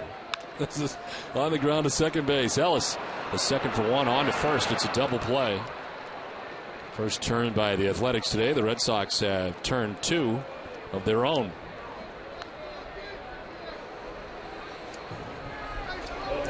I guess if you had a computer with it, you know, you could go back and you could pick up these trivia questions pretty easily, I would think. But we don't have that luxury up here in the booth, so we have no clue. Well, I always try to think there's a tie. I mean, there's got to be some sort of tie to what the question is today. So it's got to be like a member of the Oakland A's. No, not today. Not today. No, I've been told not today. So this is just a random J.D. Drew question. Aha. Okay. The tie is that he had a walk-off yesterday. So he had a walk-off before, and it was in Game 5 of the 2008 ALCS.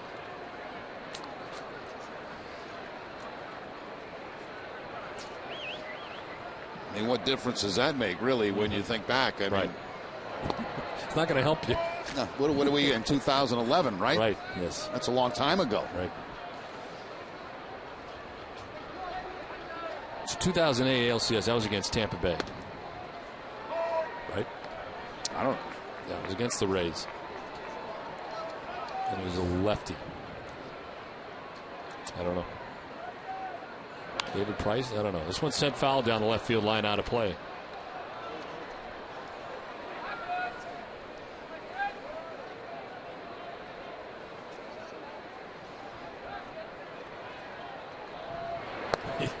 There is ball 4, and Crawford's down to first base. A 2-out walk. Well, after hitting Crawford last time up, everything in that at bat was away from Kyle Crawford, missing with the fastball away to walk him with 2 outs. 2 down, Crawford at first. It's only the 2nd walk allowed by Anderson today, and here's Mike Cameron. He was 0 for 2. He popped out to second base in the 2nd, grounded out to third base in the 3rd. And takes a pitch in the dirt. Ball 1. Action for the A's for the first time today. Faustino De Los Santos, who we saw on Friday night.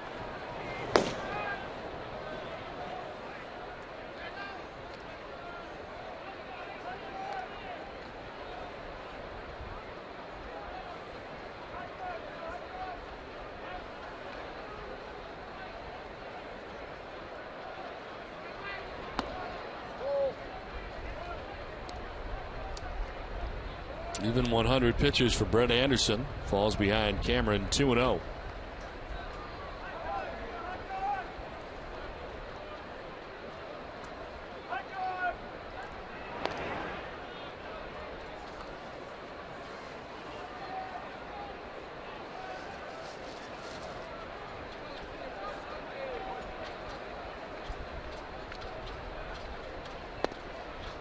In there for strike 1, 2-1.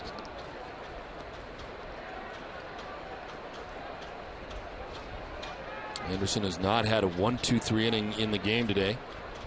2 outs, base runner at first in Crawford. Now Cameron sends one foul, evens the count at 2-2.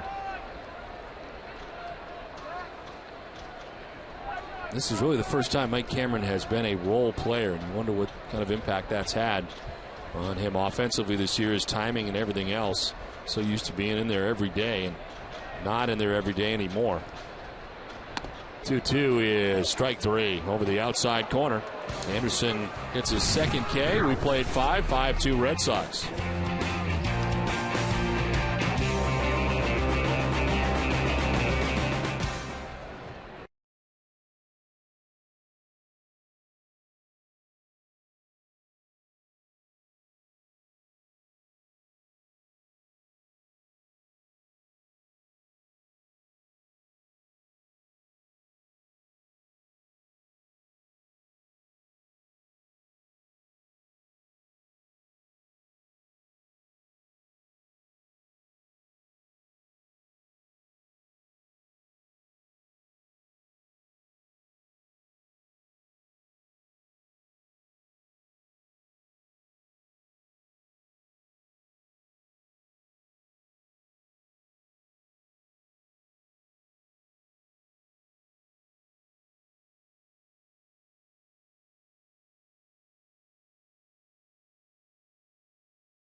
Daily presented by Sunlight Financial.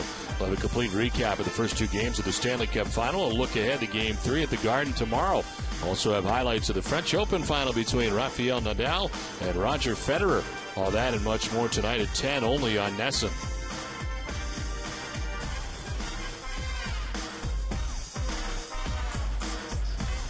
(5-2) Red Sox on top of the Oakland A's. Top half of inning number 6, and David DeJesus leading it off as he grounds one foul outside of first.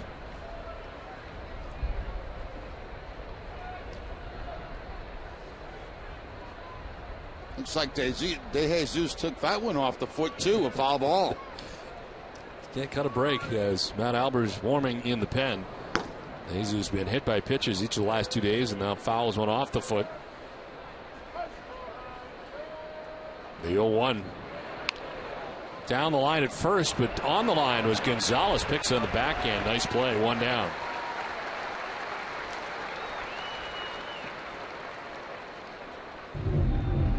Very smooth down at first base is Adrian Gonzalez going to the line. He'll wave off Lackey, take it himself, and pick out the first out here in the 6th inning.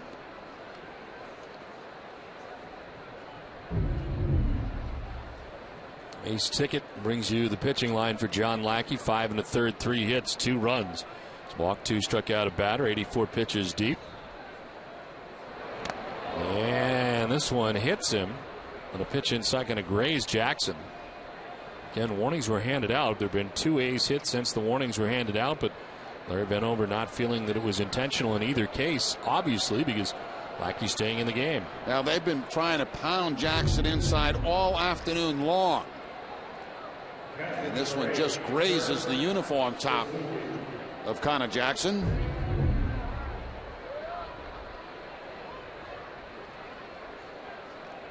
One out, one on. And Kurt Suzuki, the batter. Popped out to the first baseman, Adrian Gonzalez, in the 2nd. He's hit by a pitch in the 4th inning.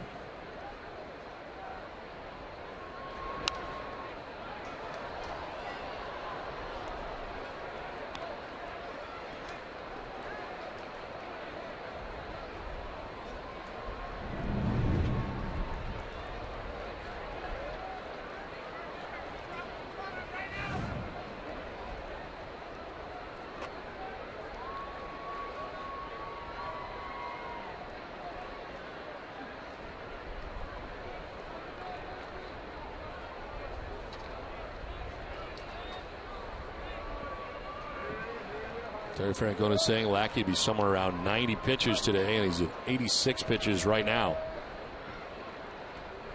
The 0-1 pitch in there for strike 2. 0-2 to Kurt Suzuki.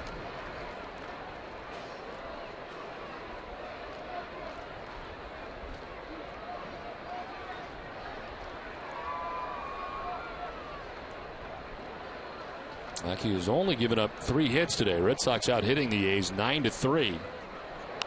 This one fouled back and under us, still 0-2.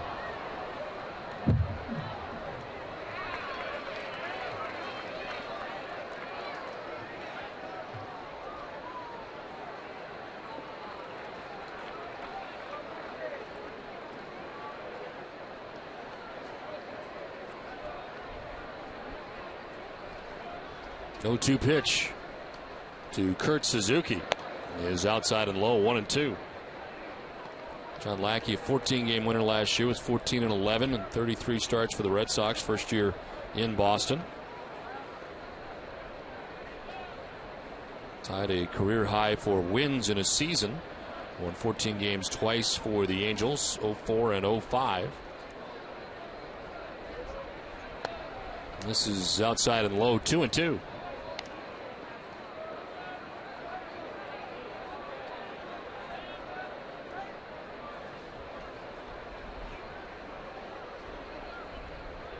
Even 90 right now for John Lackey. First appearance coming off the DL for Lackey. Ready with a 2-2 pitch. And Suzuki grounds it foul outside of third.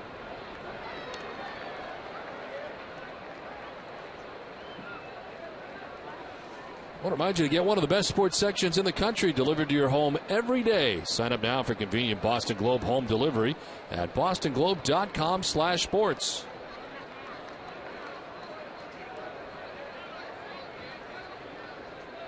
One out in the 6th inning. Runner at first, and there's ball 3. Full count now to Kurt Suzuki.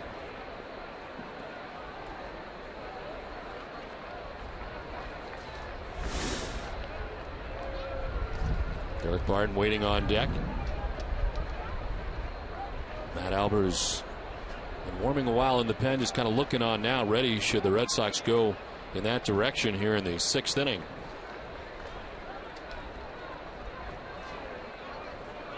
There goes the runner at first as Suzuki strikes out. The throw down is not going to be in time. And a stolen base for Jackson with now 2 down in the inning. And here comes Terry Francona to get John Lackey. This is the area they wanted him in pitch count wise. And with a runner at second and 2 down, that'll be the day for Lackey. Matt Albers will be coming in. But John Lackey, pretty good today, just giving up the 2 runs and departs with a chance to win.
Amica Insurance. Amica Insurance, it's not just how you're covered, it's how you're treated. A couple of strikeouts today for John Lackey, a breaking ball here on David DeJesus, and a fastball to Suzuki in his final batter that he faces this afternoon. 5-2, Red Sox have the lead over the Oakland A's as John Lackey in 5 2/3 gives up 3 hits and 2 runs. Responsible for the runner at second as this call to the bullpen is brought to you by New England Ford dealers. The pitcher is Matt Albers into the game. His 18th appearance, 1-3 with a 3.86 earned run average. Got 21 Ks in 21 innings, and opponents hitting at 247 against Albers. Comes in with 2 outs and Connor Jackson at second base. Derek Barton takes ball 1 inside.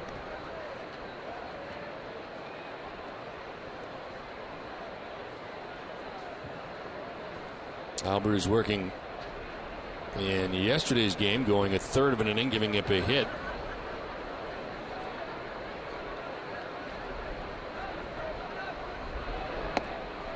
Inside, 2-0.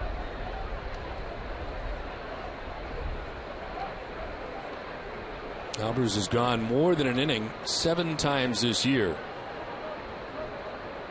including his season high 2 innings, which he has now done 5 times on the season.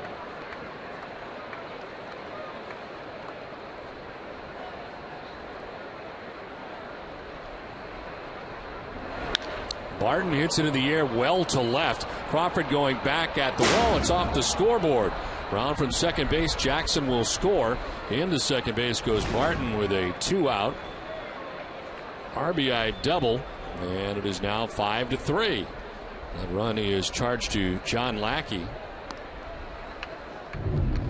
Well, Barton having a nice afternoon, a walk and couple of base hits. Also 2 runs driven in. He took that sinking fastball, goes to the opposite field, plants it off the wall. And the Athletics pick up a run with 2 outs in the 6th inning.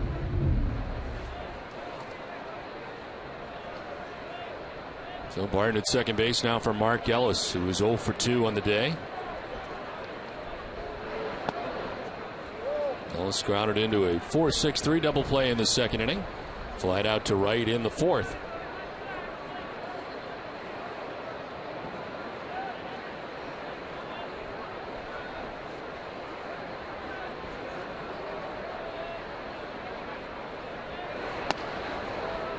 There's a strike, 1-1. So Lackey 5 2/3 innings today, 3 hits and 3 runs. He walked 2 and struck out 2. In his return from the disabled list, 93 pitches thrown here today, 54 for strikes. Fouled off, and it's 1-2. In a relatively tight ball game, you know that Papelbon is not available in this game. Bard is also a question mark, so not really sure what's going to work here at the end of the game for the Red Sox. Already into the pen here in the 6th inning with 2 outs. Bobby Jenks' availability is also questionable. Now that's what a day like yesterday does to pitching staffs.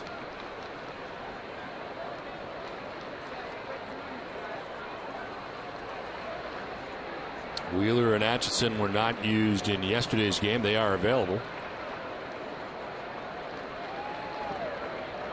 2-2 to Ellis. Ball 3, full count.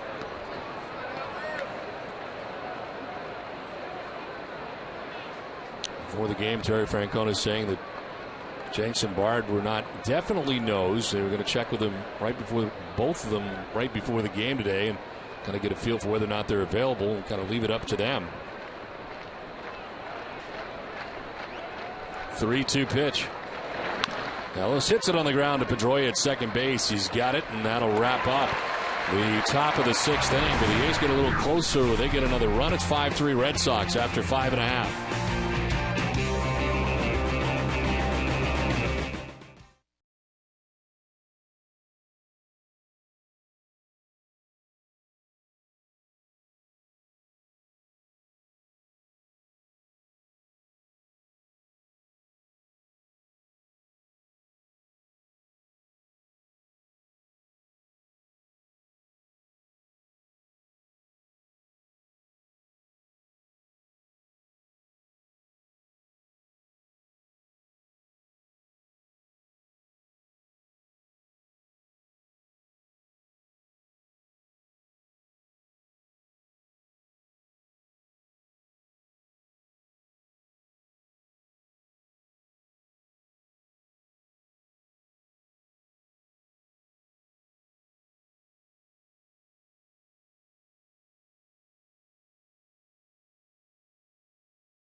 Join us for Red Sox Game Day Live, presented by Uno's with TC, Eck, and Heidi at 6:30. John Lester takes them out as the Red Sox begin a 9-game road trip against the Yankees. New England's top MLB draft picks will be live in studio, plus the Boston Globe's Peter Abraham.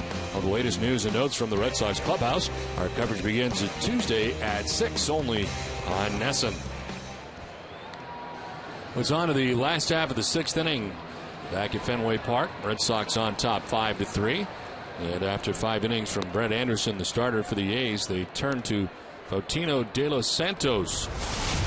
His minor league numbers in AA and AAA 17 appearances overall, the 1.77 earned run average. Poetry hitting only a .203 against him in AA and AAA. Made his major league debut yesterday after being recalled from AAA Sacramento on Friday. It's already his second stint with the A's this season, with the first game that he got into. The first time he was up, May 20th through the 24th, he did not appear in a game. Here he is to face Jared Saltalamacchia to start things here in the bottom of the 6th inning. 5-3 Red Sox lead. It's been a nice day for Jared already today. He's got 2 singles and 2 tries and has scored a run.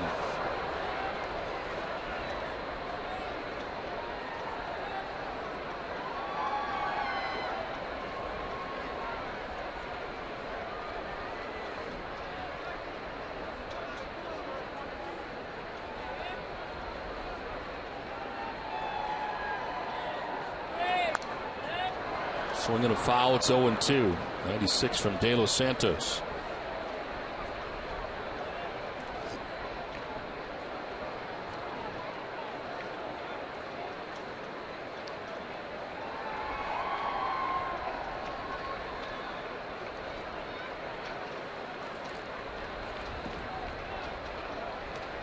Brett Anderson today went the first 5 innings, giving up 9 hits and the 5 runs the Red Sox have, including 2 home runs, a 3-run shot for Carl Crawford, the 2-run home run for Adrian Gonzalez. 0-2 is a swing and a miss and a pitch down and in. Saltalamacchia strikes out to open up the 6th inning. Let's check back in with Heidi. Don, both Jared Saltalamacchia and Jason Varitek seem to be thriving in their new shared role with the catching duties. Saltalamacchia in particular has really been heating up at the plate. He's hit 5 home runs over his last 12 games. And Terry Francona talked today about the catcher's improvement. The game slowed down for him. He's got some hits. He's starting to, work the count. Like even yesterday, he hits the ball off the wall, but the at-bat before, he got, I think, a 3-1 fastball, or he got ahead in the count, swung at a fastball, and he got under it, but he hit the center. Really good swing. He's been a constant threat. That's what we need out of him. He's throwing better. I think our patience is being rewarded. Francona declined to discuss the catcher's roles moving forward with Daisuke Matsuzaka out of the rotation. Varitek has been catching Beckett and Matsuzaka, with Saltalamacchia catching Lester, Lackey, Buchholz, and now Wakefield. Francona did say he likes the way the load is shared right now, and the plan is to continue to split the duties. Don? All right, Heidi, thank you very much. Jacoby Ellsbury, the base hit to right field, on base for the first time today. Yeah, he's tried bunts his first 3 at bats. The last one resulted in a sacrifice, this time swinging the bat and hitting a line drive to right field out in front of Connor Jackson. So at first base sits 22 steals.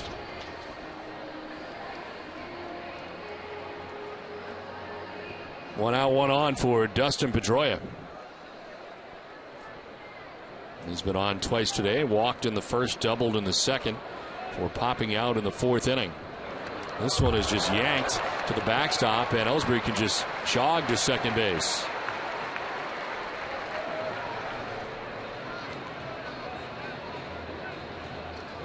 I guess you'd call this holding on to the baseball too long for De Los Santos, as he just fires it to the backstop. No chance for Suzuki to knock that ball down.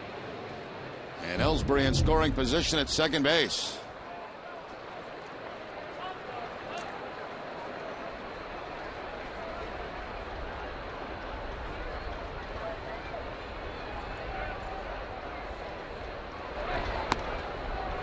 In there for a strike, 1-1. It's been operating around 96 miles an hour.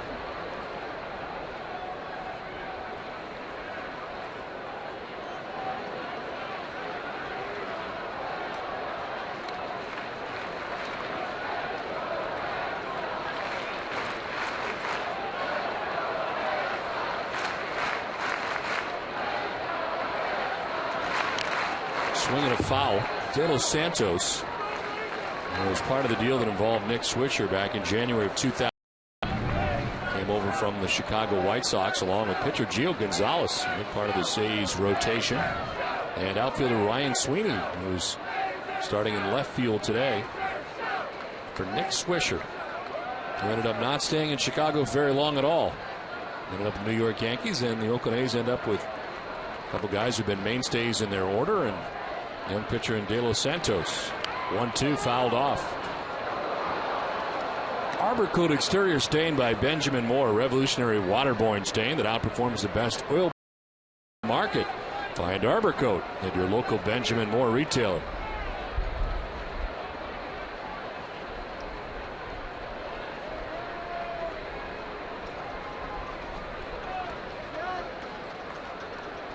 On ball, 2 strikes to Dustin Pedroia. Ellsbury at second base. There he goes to third, and it is fouled off by Pedroia. Ellsbury, a good jump. He's going to take third base, but a foul ball. See Ellsbury there, almost getting a walking lead at second base. No middle infielder even trying to keep him close to the bag. But across for 2 strikes, Dustin Pedroia has to swing.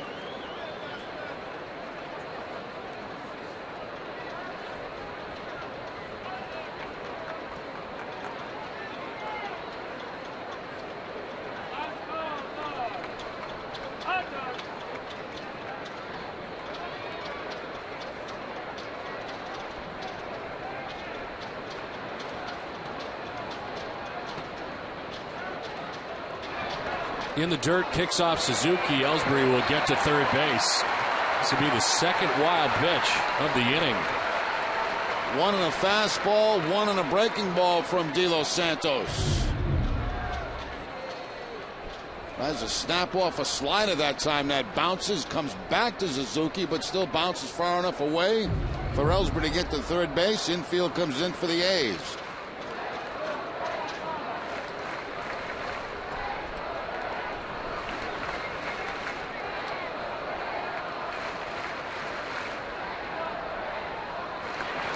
Breaking ball, and Pedroia backs out of the way. Full count, 3-2.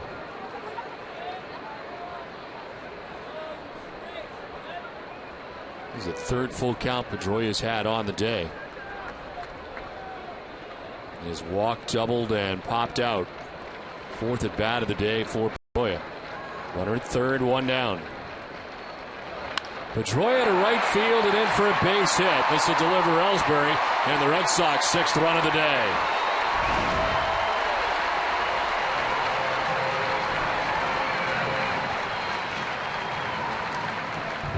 Well, Pedroia gets an outside fastball this time, outside part of the plate. Protective swing with 2 strikes for Dustin, and rifles it into right field for the base hit. Picks up his 20th RBI of the season.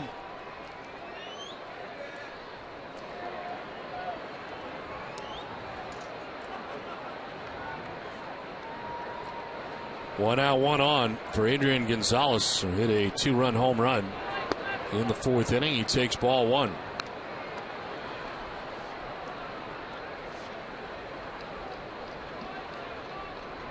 Prior to the home run, he would flat out to left, grounded out to short. So a 1-for-3 day.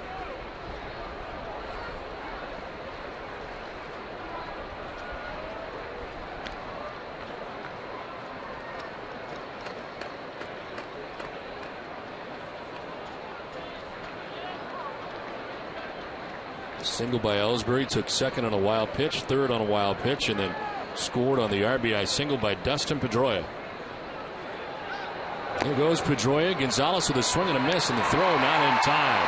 Pedroia steals second base. And no chance. He stole that off De Los Santos. De Los Santos very slow to home plate, as you can see with that leg kick and delivery. And Pedroia easily in the scoring position at second base. His 13th steal of the season.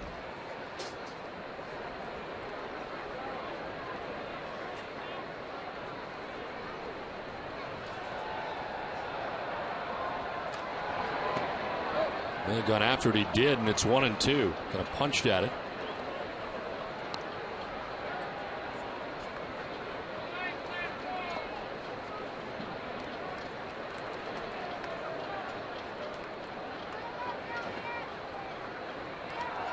Field deep and straight away on Adrian Gonzalez. 1 out here in the bottom of the 6th inning, a run in.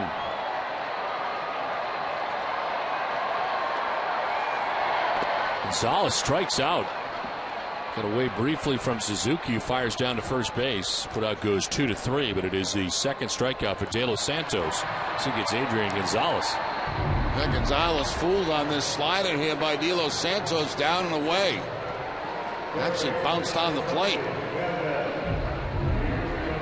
And Suzuki has to throw him out at first base. 2 down in the 6th inning for Kevin Youkilis. 0 for 3 day today for Youkilis. He struck out and grounded out twice.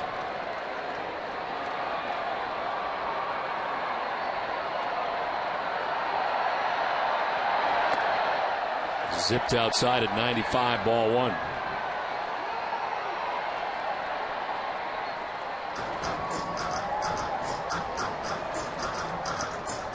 Rich Hill, even with the strained forearm, able to participate in the band. The 1-0 pitch is away, 2-0.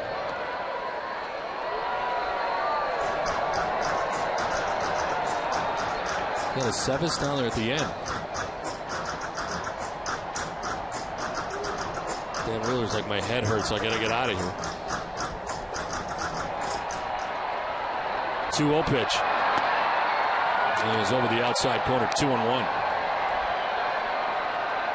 A lot of stuff going on. The band, the wave, all kind of things happening here at Fenway. I guess you're either a band guy or you're not, based on the guys who are in the band or sitting back there, part of the band. The other guys are at the front of the bullpen at the wall. So it's like, you're in it or you're not. This is center field, hit deep in the air from Youkilis. Crisp is back onto the dirt of the warning track to make the catch to end the inning. The Red Sox do get a run on 2 hits, take a 6-3 lead at the end of 6.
Red Sox on top. Matt Albers back on the mound again.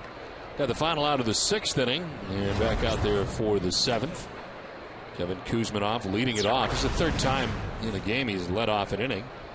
Homered in the 3rd to lead off that inning. Grounded out in the 5th.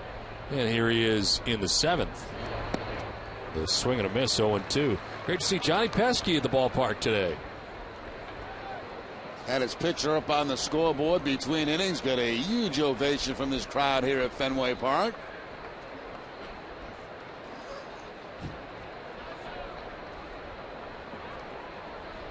Oh, 2 pitch to Kuzminoff. This is for ball 1, 1-2.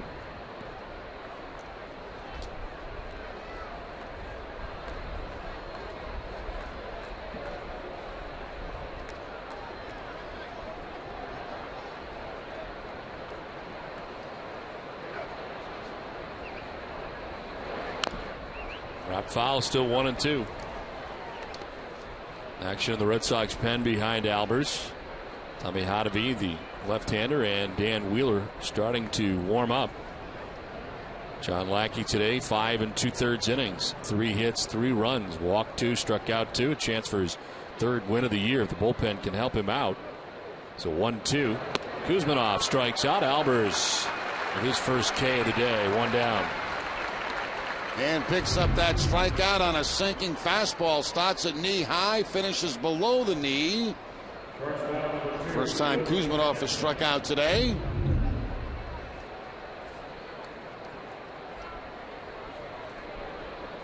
One out in the 7th inning. Cliff Pennington coming up. He's done the same thing twice today. That's ground to short.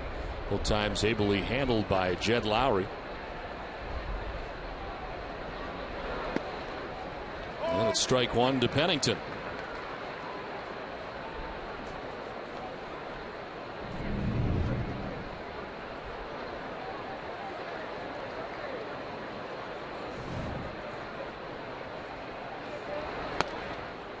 There's strike 2 over the inside corner, 0-2.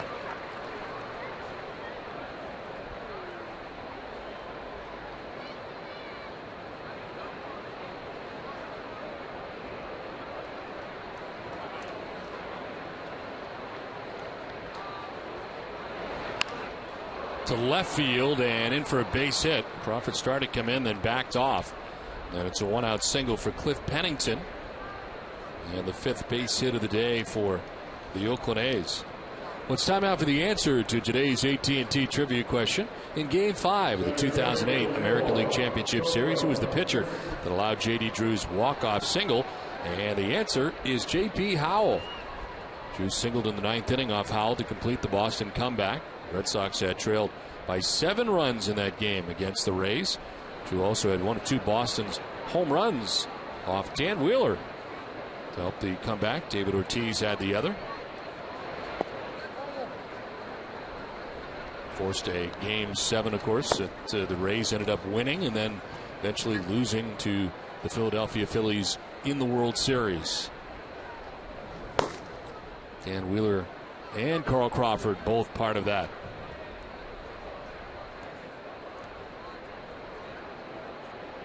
The 1-0 pitch with 1 out and 1 on. There's ball 2, 2-0.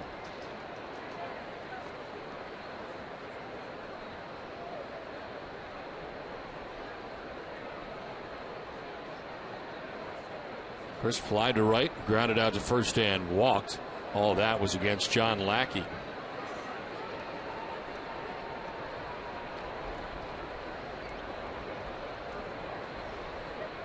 Here's a 2-0 pitch to Crisp. Jumps back out of the way, and it's a called strike. Straightened him up, but it grabs the corner. Crisp didn't think so. Good tailing fastball here by Matt Albers that I believe is going to pick up the inside corner or be very close to it.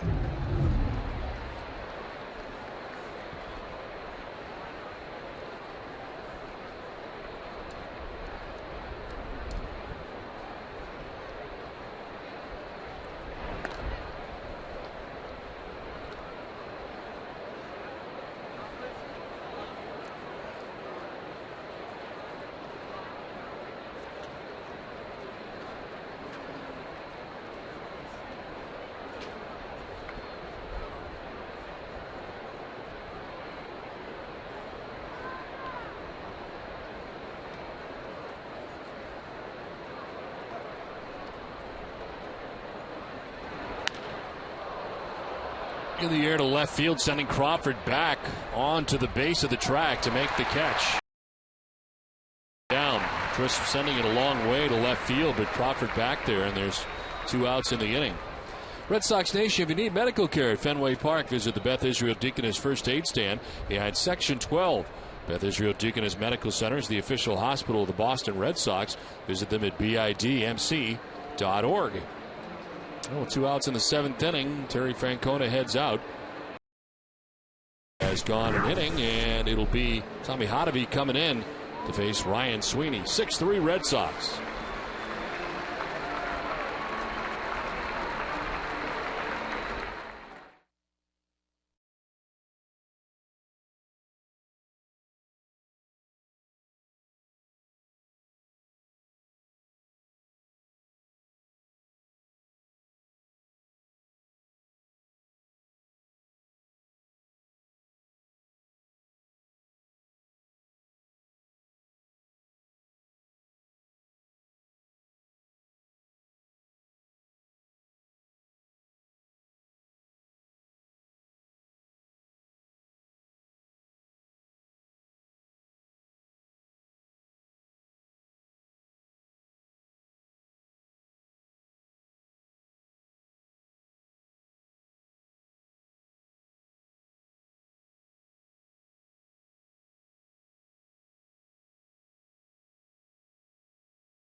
Reminder, Tim Thomas hit Vermont's famed Lake Champlain to search for the Champlain triple header. Smallmouth, largemouth, and pike.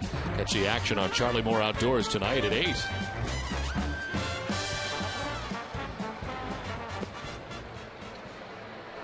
Well, Buenos Tardes to Nanny and Bubba. Up in Maine.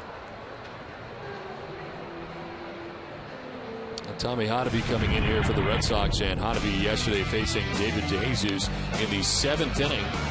Able to get this double play turned, and he has only faced DeJesus. 2 appearances now in the majors for Hottovy, who appears for the 3rd time in this series. He settles in, look at his numbers at Portland and in Pawtucket in 14 games. Nifty 1.67 earned run average, 28 Ks, just 5 walks, and opponent's hitting at 168 against Hottovy, who's in to face Ryan Sweeney. The runner at first and 2 down.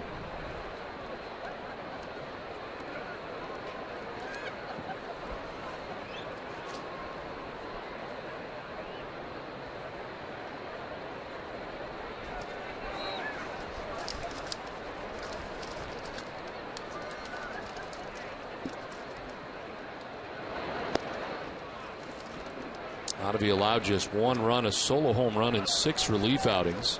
Span of 8 1/3 innings for the Pawtucket Red Sox after coming up from Portland.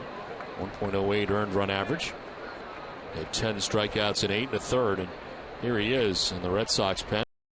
Appearance in the majors.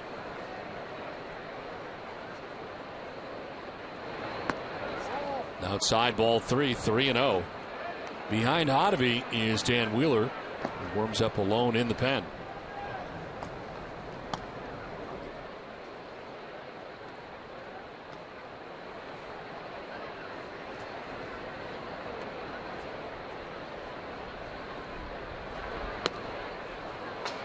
There is ball 4. And a 4-pitch walk to Sweeney, who heads down to first base. All of a sudden, you get the tying run coming to the plate. And it's David DeJesus, who Hottovy has faced a couple of times, as you just saw on the replays that we showed you.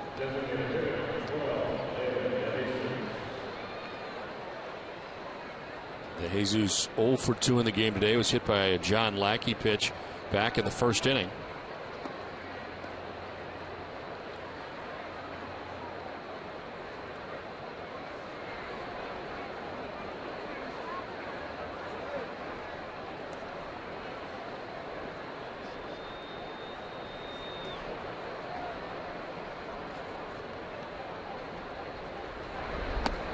Inside ball 1.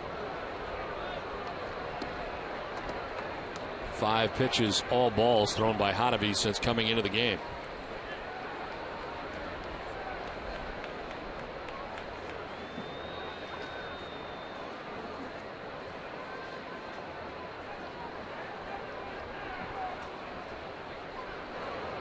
It's outside, 2-0, and Saltalamacchia heads out.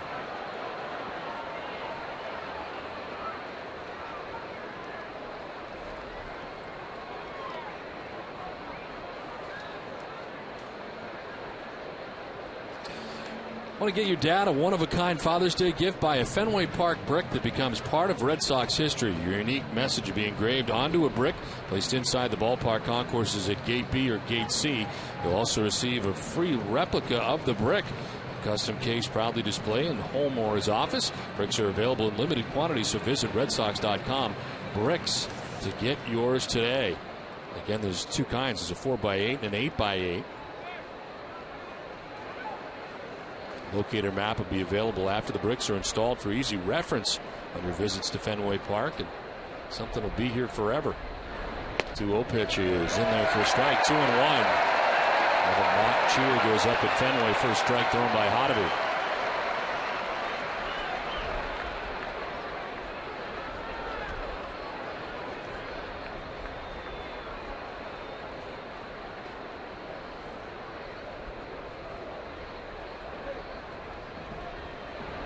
Two-1 is on the ground to second base. Pedroia's got it.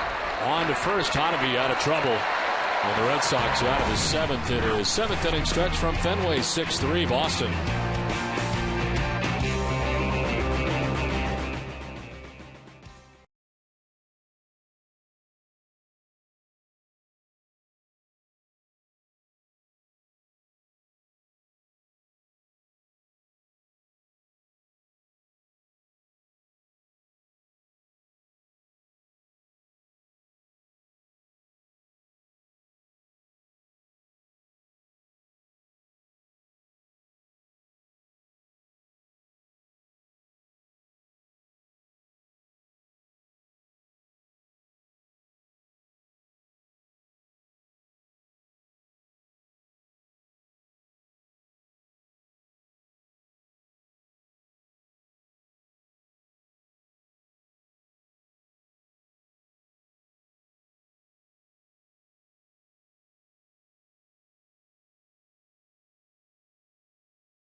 WB Mason's Extra Innings Live with TC, Jim, and Heidi.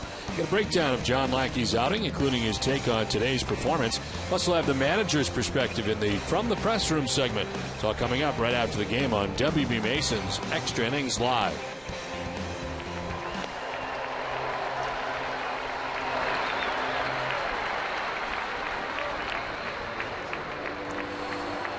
Tom Caron is in the booth preparing for WB Mason's Extra Innings Live.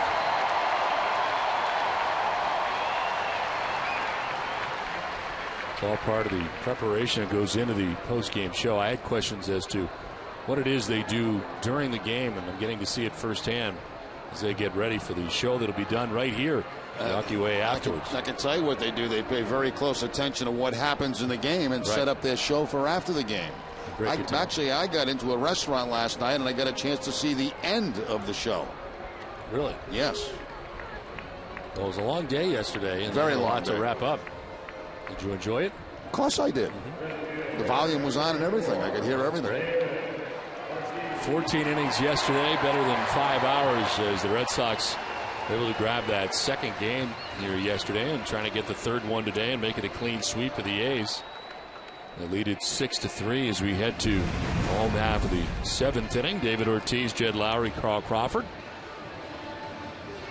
De Los Santos back on the mound for the A's. Came into the game in the sixth. Gave up a run on 2 hits.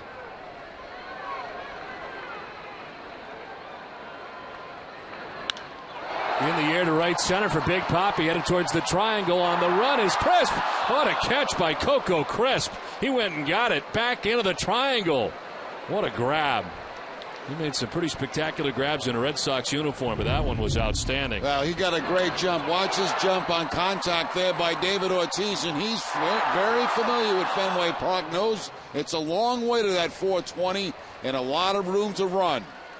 Full speed, Coco Crisp taking extra bases away from Big Papi.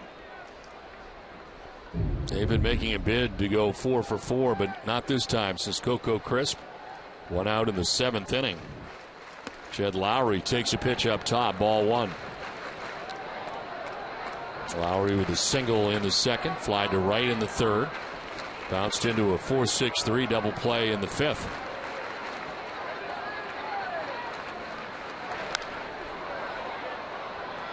Ball and a strike. Action behind De Los Santos. Brad Ziegler. Right-hander is up in the pen.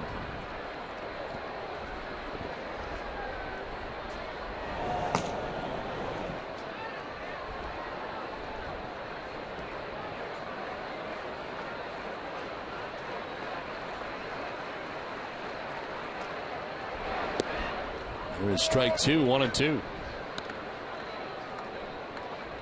Starter today for the A's on the hook, Brett Anderson. 5 innings, 9 hits, 5 runs, 2 walks, 2 Ks. Came in 3-5 on the year. Lowry strikes out. It's the third K for De Los Santos. 2 down. It's time now for the Coors Light Cold Hard Blast. Carl Crawford back in the second inning. Scoreless game of the time. 2 men on, and Crawford hits his 5th home run of the year, a 3-run shot. And the Red Sox had a 3-0 advantage. Frostbrewed Coors Light, the world's most refreshing beer. He would get hit in his next at bat in the third inning, which induced warnings to be handed out by Larry Vanover. There have been 2 Oakland A's that have been hit since the warnings were handed out, but Vanover deeming that neither was intentional. John Lackey hitting a pair of A's. The 1 is fouled back, 0-2. Dunkin' Donuts is in its 13th year of hosting local youth groups and charitable organizations in the Dunkin' Dugout Park. Thousands of children have had the chance to catch a Red Sox home game thanks to Dunkin' Donuts. 0-2 pitch is outside. And our thanks as always to Dunkin' Donuts for dropping off refreshments in the booth. Yeah, Benny's always very reliable dropping off our coffee and donuts. Benny was early today. He was there in the first. Very early. 1-2 pitch is sent foul, out of play.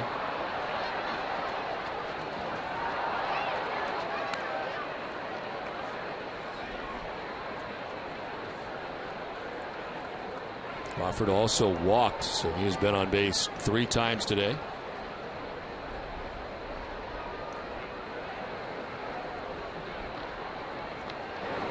One-two fouled off, protecting the plate. Yankees and Angels are underway on the West Coast into the second inning without a score.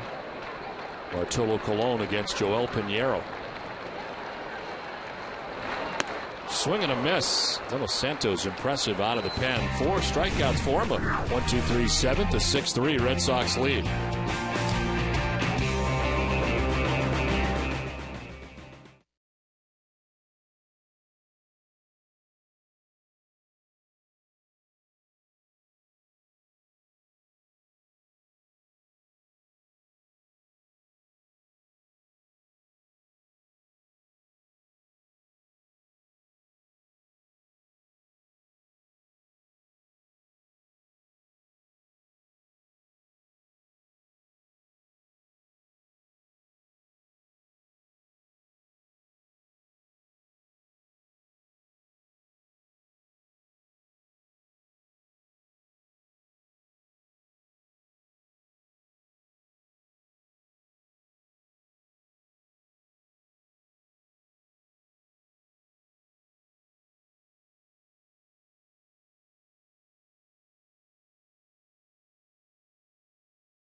Powered by Eastern Bank, awarded highest customer satisfaction in retail banking in the New England region 2 years in a row by J.D. Power and Associates.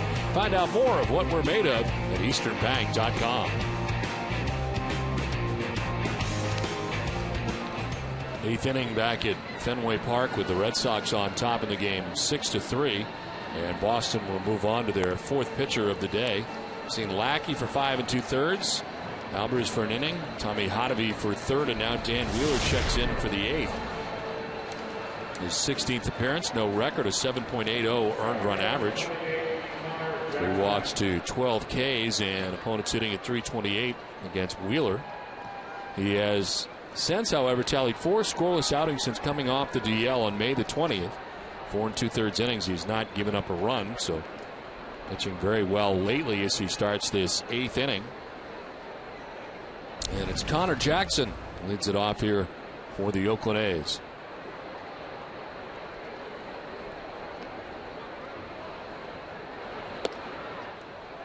Jackson has grounded into a double play, lined out to 3rd, and been hit by a pitch.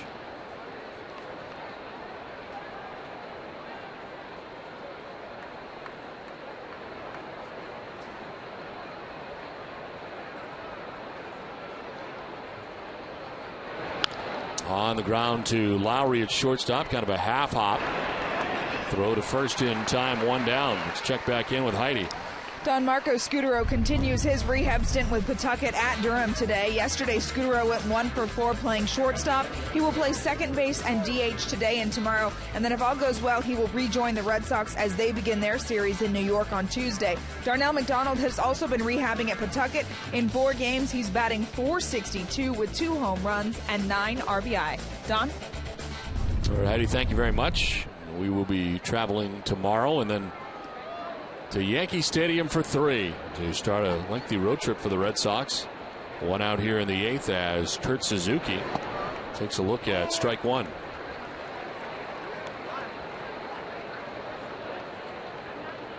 Suzuki popped out in the 2nd inning to first base, hit by a pitch, scored in the 4th, and then struck out in the 6th inning.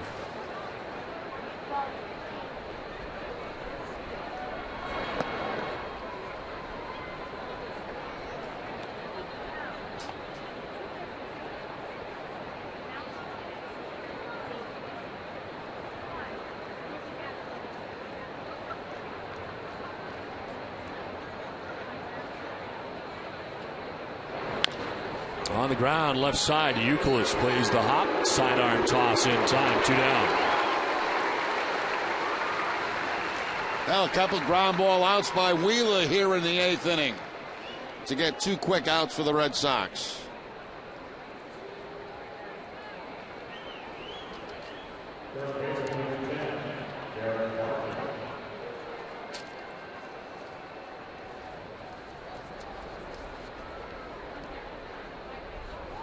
Two down for Derek Barton.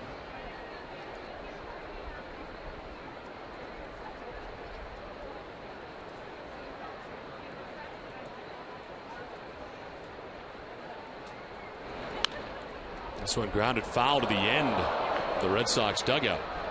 Got a piece of Wake. Coming up after the game today, it's Granite City Electric Red Sox final with TC, Jim, and Heidi. They'll have the final word from Fenway and a look ahead to the Red Sox upcoming 9-game road trip that begins Tuesday against the Yankees. Plus all the highlights from around the majors. It's coming up right after the game, and it's only on NESN.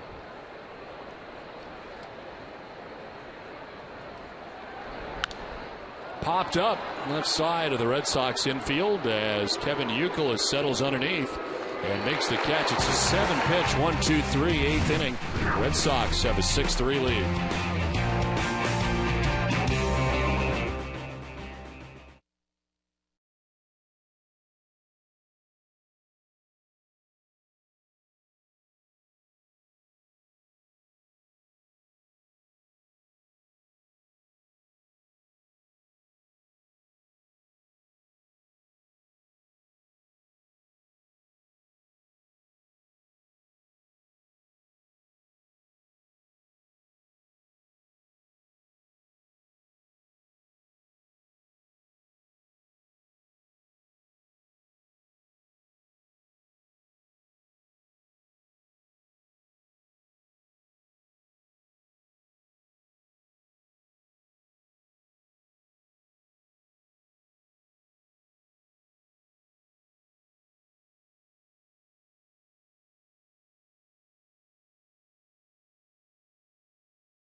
Well, the Red Sox have done it with a long ball today. Carl Crawford with a 3-run home run in the 2nd inning.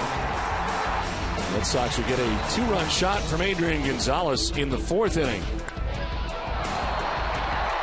Adrian's 12th of the year.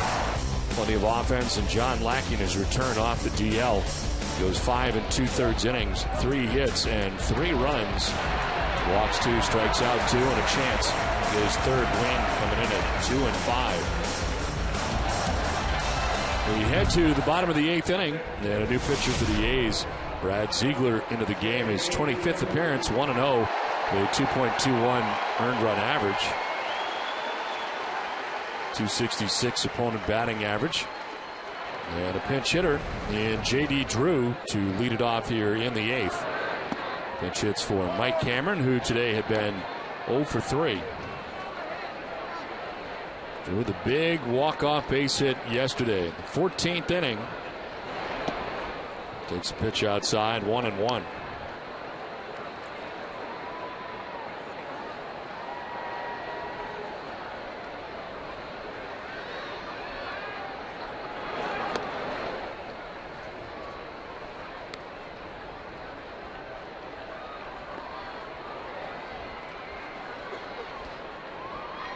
NESN.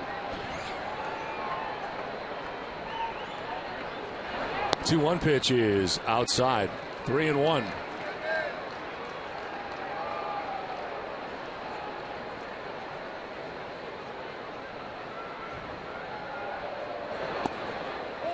There is strike 2. Drew thought he had ball 4. There then over calls it strike 2. Full count.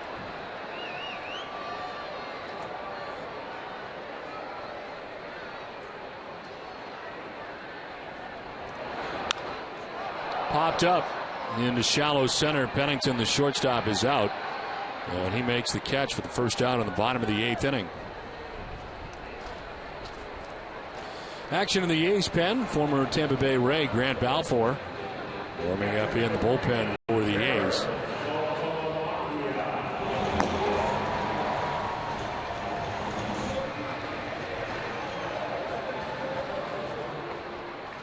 One out in the 8th for Jared Saltalamacchia.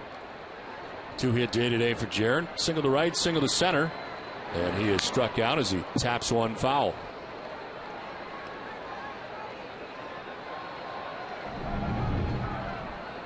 Potino De Los Santos came into the game and pitched the 6th and 7th innings for the A's. He goes 2 innings, 2 hits, a run, didn't walk anybody, and he struck out 4 in 2 innings. Brett Anderson, the starter today for the A's, on the hook. 5 innings, 5 runs. As Saltalamacchia takes ball 1-1-1.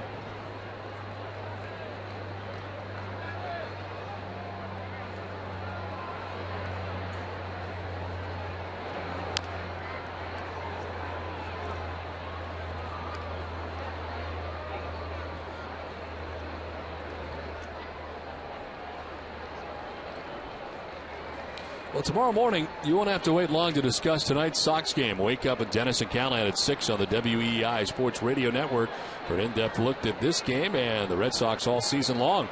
Dennis and Callahan weekdays at 6 on the WEEI Sports Radio Network and here on NESN. This is into right, and by the dive of Connor Jackson, Saltalamacchia is going to run a while. He'll head for third base. The throw is going to be not in time. Jackson gambles in right field, and when it gets by him, Saltalamacchia continues on to third. That's a nice effort out there by Connor Jackson, but he can't come up with it, and that piano started to get heavy on the back of Saltalamacchia as he rounded second and going into third. There's the dive out there by Jackson, gets by him, and that means third base for Saltalamacchia.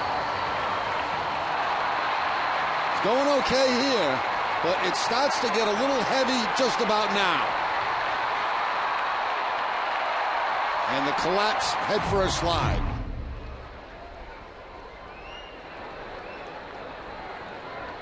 First triple for him since April of 09. The infield in now for the A's all the way around. And Ellsbury chops one down the first baseline, foul.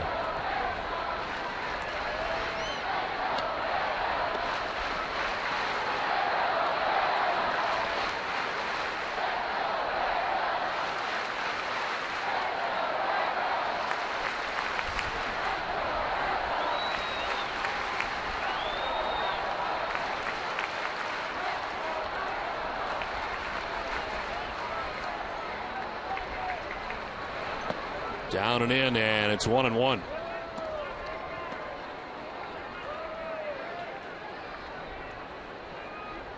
Ellsbury singling his last time up. Came around to score the 6th Red Sox run of the day. Boston out hitting the A's 12-5 as they bat in the last of the 8th. Trying to add on to this 3-run advantage. Here's a 1-1 pitch. It is grounded to first base. Barton's coming home with it, and Saltalamacchia will be out. Got him on the left hand as he was trying to dive head first. Red Sox playing contact right there with the 1 out in the inning. The ground ball to Barton at first base. Does not rush, does not panic, takes his time, makes a good throw to the catcher. And they get Saltalamacchia with the head first slide at home plate. Tries to get the hand around, but not quite.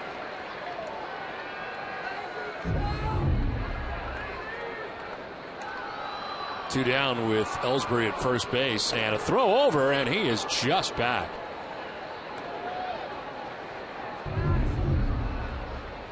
Little flinch towards second base for Ellsbury.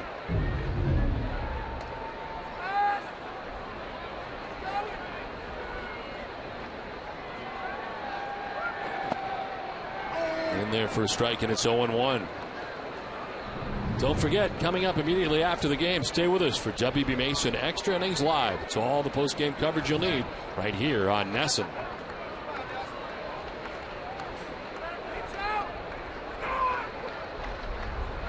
Pitch out, and nothing doing. Ellsbury remains at first base.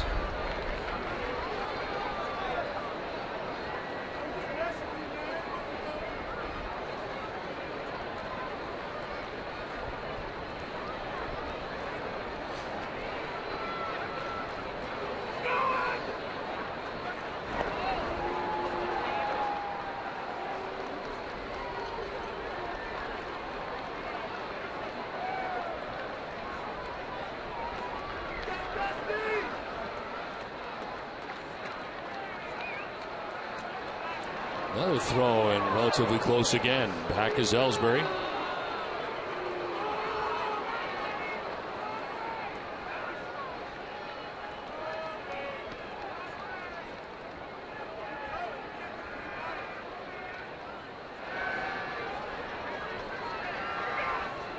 There goes Ellsbury in the 1-1. It's fouled off by Pedroia.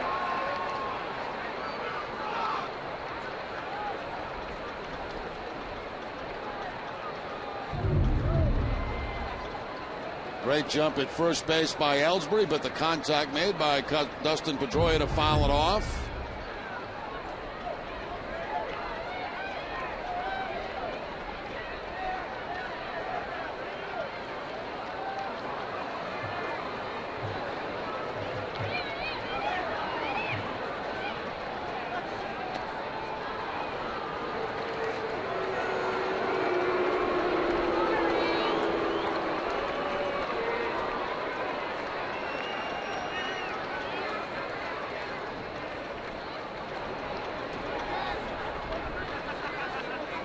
There goes Ellsbury. It is outside. The throw is going to be in time. They got him.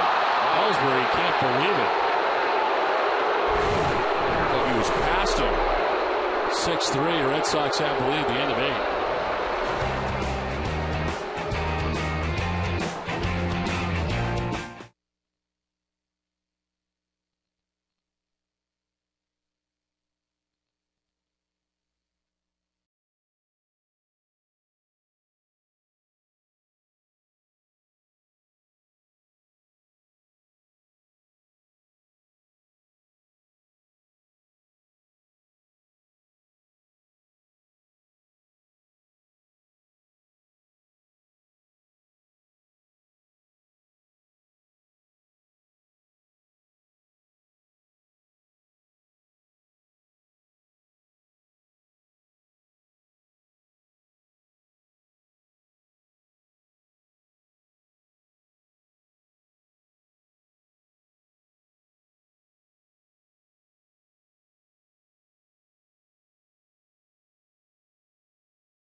To you by Southwest Airlines, Dunkin' Donuts, your New England Mazda dealers, and by Jordan's Furniture.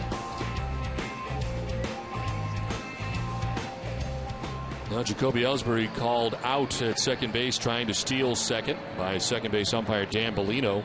As we head to the 9th inning, we'll see how close this really was. Yeah, from up here, it looked like he had the bag, but we'll see. The slide. Oh, looks like the foot gets in before the tag. Absolutely. So I had the same feeling I had watching it live, that he had beat it. Ellsbury certainly thought he had beat it. His reaction right away. J.D. Drew pinch hit for Cameron, stays in the game in right field. As we head to the 9th inning, new pitcher for the Red Sox, Daniel Bard, who turns out is available today. Makes his 29th appearance, 1-4, the 3.07 ERA. Mark Ellis leads it off as Bard deals with strike one. Dan Wheeler had a perfect 1-2-3 8th inning. And it takes us to Bard for the ninth, trying to close it out and finish off a series sweep against the Athletics. Ellis fouls it off and is down 0-2. That registering at 99 miles an hour.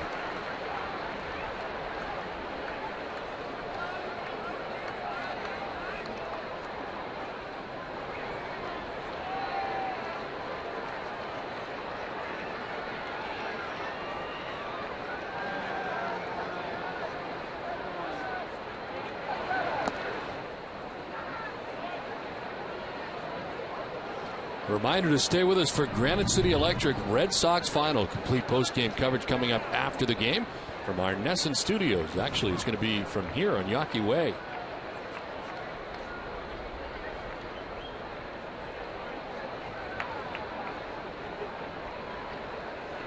A 1-2 pitch to Mark Ellis. Swing and a miss. Struck him out. Went to the slider to get him. First out for Bard in the ninth. Well, the hard stuff early and the breaking balls late from Daniel Bard as he picks up the strikeout on the slider to Ellis.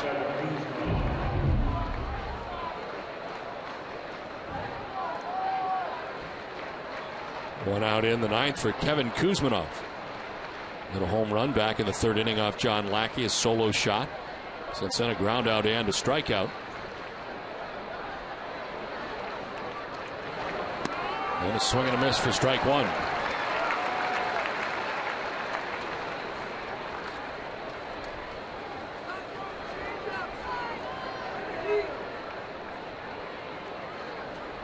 Well, perhaps the closer of the future for Terry Francona, getting a chance here today. Swing and a miss, and it's 0-2. Another excellent slider there from Bard. You've got to gear yourself up for that 98-99, then he drops the slider on you.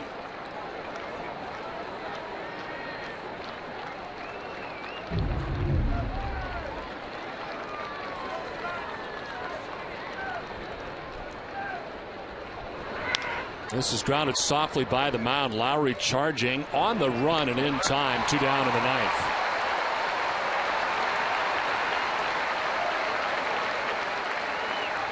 For every Red Sox game that goes into extra innings or the Red Sox get a save, CVS Pharmacy will donate $500 to Children's Hospital Boston. CVS Pharmacy is the official pharmacy of the Boston Red Sox. 2 outs in the ninth inning.